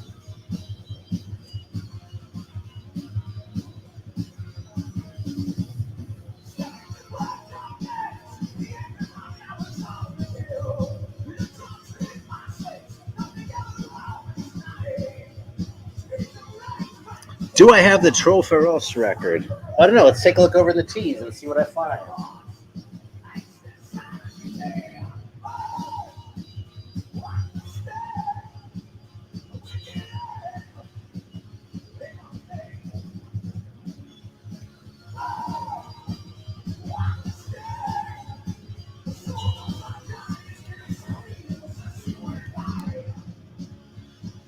I love the triplet he plays on the bell of the cymbal there.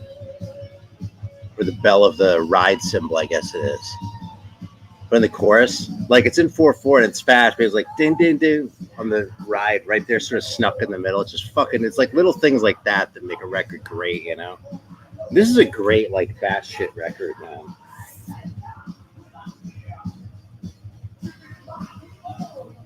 Yeah, I mean, this pretty much sounds like what they look like. Listen to this. Awesome. All right, Andrea, thanks for coming by, man. Appreciate having you here.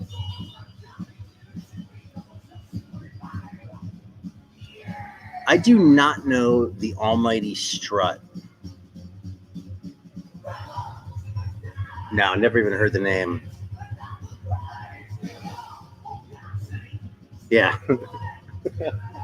Yeah, French Canadian shit. You know, I've since come around on both Canadian metal and French metal. I can't really say this anymore, but my old joke used to be about French Canadian metal that, like, somehow it was counterintuitive that, like, if you took French plus Canadian, like you took suck plus suck and put it together, you get something awesome. And I was like, well, what the fuck is that, you know?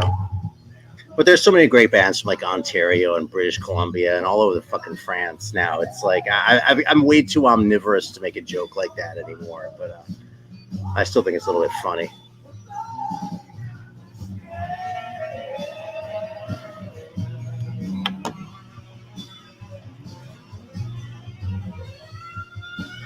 Now I'm checking for Ted Bundy on drums. I don't remember that. And not on this one, man. It says Guy Peau-Rouge Lozier is the drummer on this one. Does Guy Lozier mean Ted Bundy in French or something?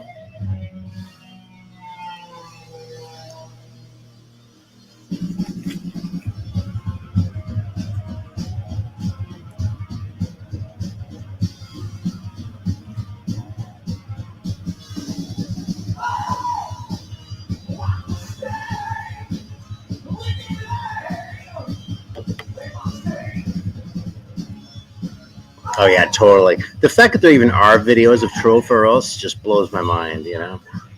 It's so good though. I mean, they're not really my favorite band, right? But they're so, you know, I love any band that's unique in a way like that. Like any band that's sort of weird, you know? Like the singer's whole deal, like that. You know, people throw the term operatic around so much, you know, when they're talking about singers like King Diamond and that, who aren't really operatic if you're listening to like actual opera, you know? But she does sound like that. But she kind of sounds like a lunatic too, you know? And like, I don't know, man, I can get behind that. And like something like their like that Grieg thing they do, the Mountain King, their version of that should suck. You know, that should just be like a throwaway, like that toccata on the King of the Dead by Sierra Thungle. It's like, oh, don't play this fucking Bach thing. You know, I know you're good musicians. I really don't want to hear this shit. You know, but on this record, it just fits, man. It just makes sense. You know. Yeah, one thing about Canada is the whole, like, you know, people talk shit about the whole sort of thing about the way they pushed Canadian bands. Like, oh my God, we have to play all these fucking Canadian bands and they all suck, blah, blah, blah. But like, it seems to me that there are a lot of great bands that got more exposure than they would have gotten otherwise because of that, you know? I'm not going to opine here on that as a matter of social policy or anything like that right now, especially because I have mixed feelings about it. But as far as the sort of the result of it, it seems like their band, the fact that we have video of a band like that, we might not have had that otherwise. So I kind of got to show a little bit of gratitude for that to the universe, you know, or to the Canadian government, maybe.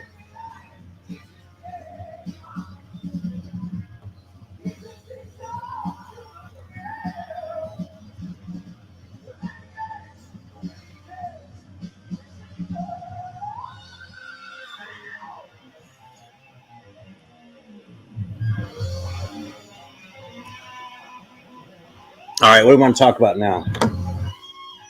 Let's see what else we got here. Yeah, so speaking of comps,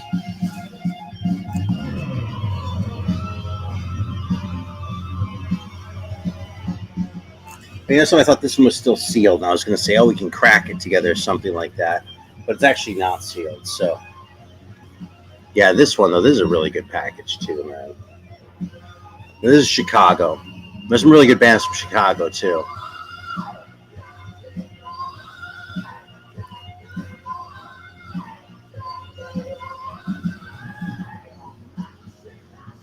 Yeah, see, that's the thing, man. April Line and Coney Hatch, man. Coney Hatch really sucked, dude. Greeno sent me a couple Coney Hatch records to fuck with me. And there's, dude, they're on like the back of the third record, like the guy really does have a remarkable mustache. But still. Anyway, this is an old Silverfin comp, which is kind of cool. It has like Hammer On and Paradox on it, who have really expensive records out there in the universe. I don't have an original Paradox, so. Also in that right now. Yeah, thanks for stopping by, Rue Morgue Dweller. It's good to hear from you. I appreciate it. Yeah, Shark Entertainment. I love all these little like magazine logos and shit like that, like the radio station. I mean, I don't know who's who here, but the Thirsty Whale, that sounds suspiciously like a club name, you know.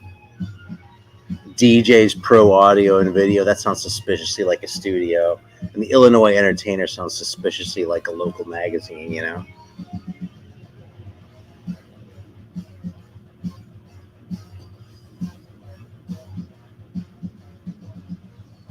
And that's a big part of why the whole, like, you know, all these like little like local private press records are so like special, you know, is there's that sort of, they're just down to earth in a way that like big label stuff isn't in the same way, you know. There's a real sort of just a real sort of authenticity about that, you know, like little things like that kind of say this could be your town, you know, and I just love that.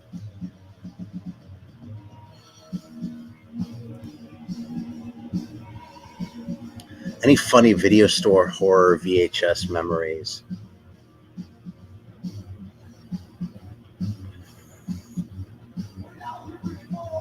I was never as dedicated to the video store as I was the record store. Yeah, that's one thing. You know, I look at other people's videos, right? And people would be like, "Oh my god, I can't believe all the fucking records you have." And I'm like, "Yeah, dude, look around your room. You see all those posters and books and like T-shirts and like shit like that you got around. I wasn't buying that shit. I was just buying records. You know? I mean, that's not quite true, obviously. I mean, I'm wearing a T-shirt right now and shit, but I never like sought that sort of thing out the way I did with records, you know. So that really kind of applied. I never really collected, movies, especially like VHS or DVDs or anything like that. But I really like movies and I watched a lot. So probably the most interesting ones when I was living in Germany. They're a lot stricter over there as far as like banning things for violence. But there's an American video store near where I lived, which was mostly there to serve the Americans on the base. All the movies were, NTSC instead of PAL. And, obviously they were in English too, right? But like they would just have like the American selection. They're like, so my friends would come over and we could go over there and like get videos that were like banned in Germany, right? Like Evil Dead or whatever else, you know what I mean? Like an uncensored Dawn of the Dead and shit like that. So we get the shit, we go to my house where I had a switchable VHS player and they could check out these movies. So it's like, oh, that's so cool, So that's probably the most interesting thing with the video stores, Maybe I'll think of a story as we're going here. Yeah, I mean, I've always been into movies enough that I'll like make a little bit of effort to see something, but I don't really like buy shit, you know what I mean? When I first moved to San Francisco, the place that I found, it was on 9th Avenue at the time, it's called La Video. And they had, yeah, right on, man. It smelled like a magazine. Well, shout out to the Illinois Entertainer.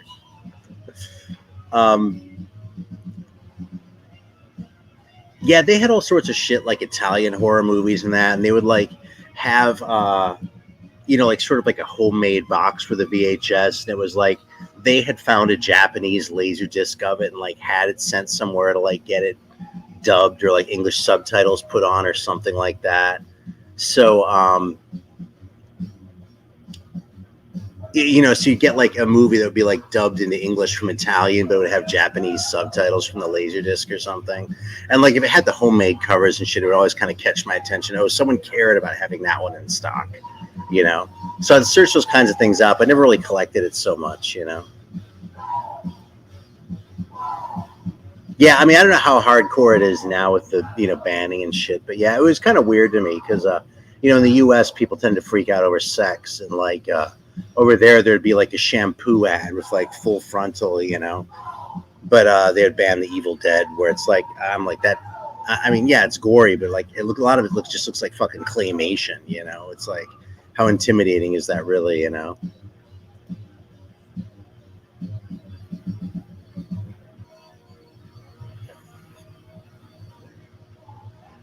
All right, there's a little dose of Hammer Witch.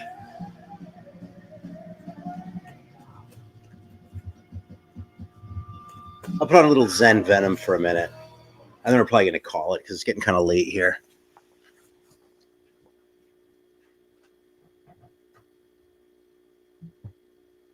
Yeah, but I love that Hammer Witch record.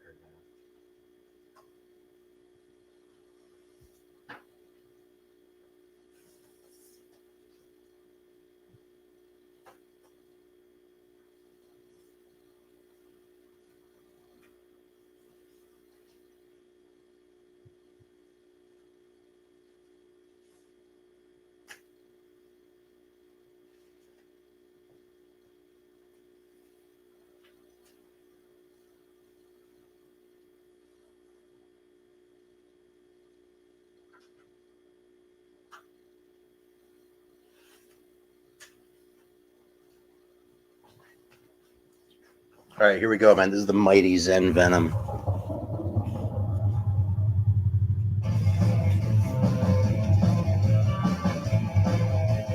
One thing I always kind of loved about this record is it's kind of glued together weird. Like on records, the glue flap is usually on the other side. You see what I mean? Like usually the front is folded over and glued onto the back, but on this thing it's the opposite. I don't know if you can see that at all in there. Hang on. Yeah, there you go. You see that how it's glued on the front? That little tab at the top there. Yeah, you know something?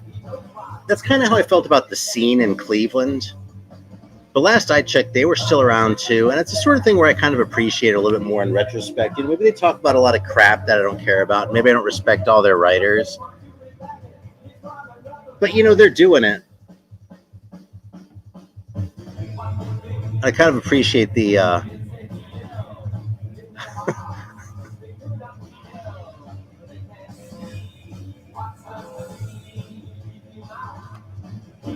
You know, I kind of got to give them respect for supporting the local scene. Maybe when I wasn't paying attention, because that's sort of the flip side. You know what I mean?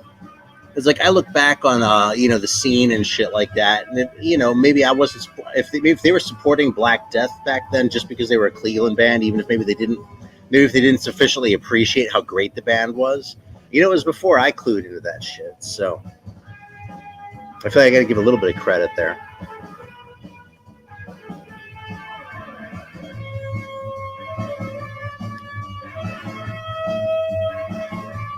I didn't know that about the Cannibal Corpse record store there, but some that doesn't really surprise me because those are pretty. I mean, they're deliberately extreme.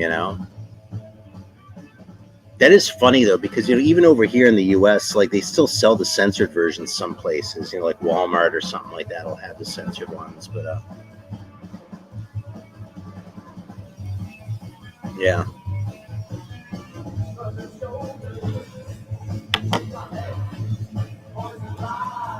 All right. Anything else you want to see while we wind this down here?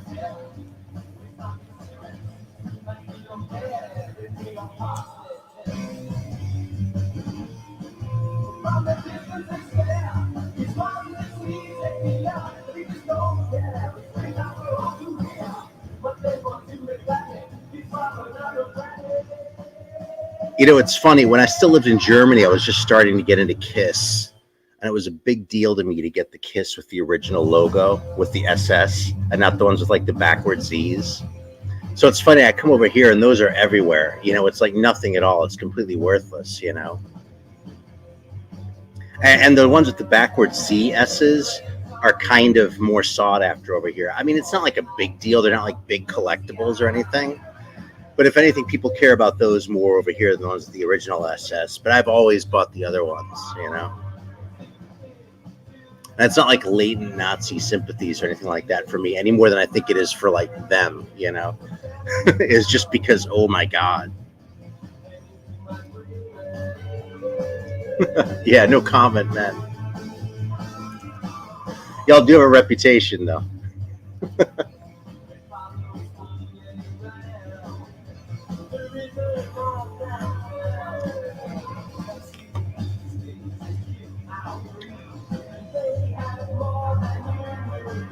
All right, any other requests?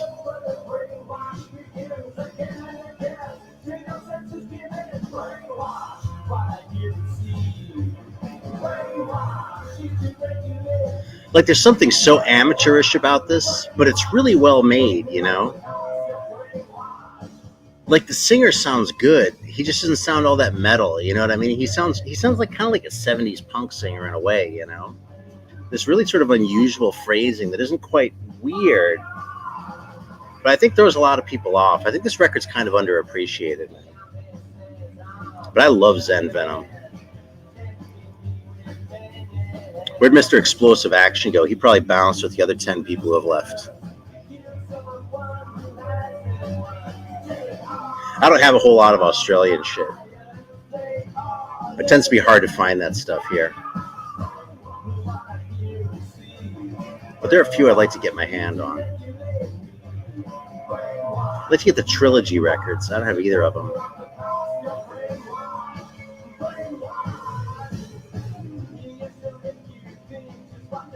So what should I know about Adelaide? What's the perception of Adelaide if you're in the part of the part of Australia where people live? Yeah, the vocals are a bit off, but they're a bit off in a way that I really like. And the bass is so far forward in the mix, I love that.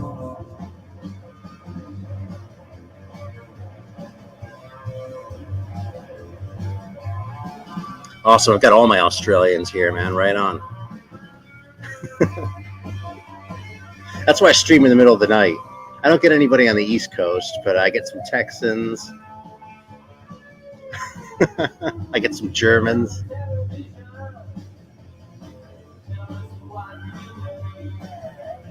You know, getting credit on this comp, though, I'm not sure that's such a badge of honor because I've gotten the impression that Silverfin was a pretty shady operation. This label, like, I get the impression that it's like, you know, a mob front or something like that, like a money laundering operation as much as anything. Because none of the records got any kind of good distribution. The comps are probably easier to find than anything else, and they're not exactly common.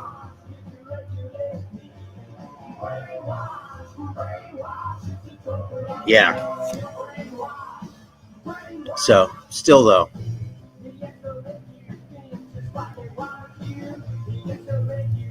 And you know, concert reviews for stadium bands, that's how you bring in the readership too, you know, for your circulation. You know, I'd have a lot more subscribers on my channel if I talked about Kiss more often, but I don't because I'd rather talk about shit that people don't already know everything about, you know.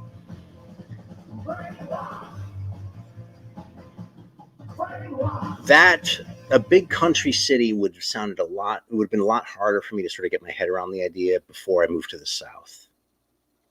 But in a way that's kind of like Charleston too. Except I think Adelaide's probably bigger than Charleston. Yeah, that's interesting. I used to have the first AOK, Analo da Court, but dude, that record was just bad. I got rid of it when I purged a bunch of shit, actually back in the 90s. So, and yeah, it just wasn't worth keeping around, man. I mean, if I had it now, I'd keep it just because of what it is. But back then, I was like, you know, I don't know, man. Not all of my life choices have been good ones, you know? Anyway, thanks for the information about Adelaide. You know, I've learned a little about Perth because I have a big fan in Perth, actually. Well, anyway, I don't want to embarrass anybody. But yeah, I've been a little bit surprised at how much seems to be going on in Perth, but also that Perth is just like so removed from everything else that it's like kind of closer to Indonesia. Like you look at it on the globe and it's not necessarily. But as far as like sort of culturally, it seems like they're almost closer to like, you know, Malaysia and that, Indonesia, than the rest of Australia in some ways. So now it might just be my friend's perception too, right? But it's not what I would have expected from anywhere in Australia, even a place as isolated as Perth, you know? So I tend to think of Adelaide as being sort of like, I don't know, like St. Louis in the US or something like that, you know, like a decent sized place with its own history, but not like New York or LA. Or maybe New York or San Francisco would be a better analogy. I don't know. Anyway, I suppose it's all just playing stereotypes, but I'm always interested in what people in another country think of other parts of their own country. You know what I mean? And I try to reciprocate by talking about different parts of the U.S. and that too, you know? So anyway, I'm going to hang it up, man, because I'm going to turn to a pumpkin. I'm going to watch some more spiders for a little bit too, I think. And we can close it out agreeing that AOK is total crap. And Fucker's total crap too. But see, I'd keep the Fucker record now too. So I guess I'd have to keep the AOK. So, all right. Thanks for watching, guys. It's always fun. I appreciate that so many of you are willing to tune in and just sort of hang out and bullshit for a little while like this. So, all right. I'll see y'all soon.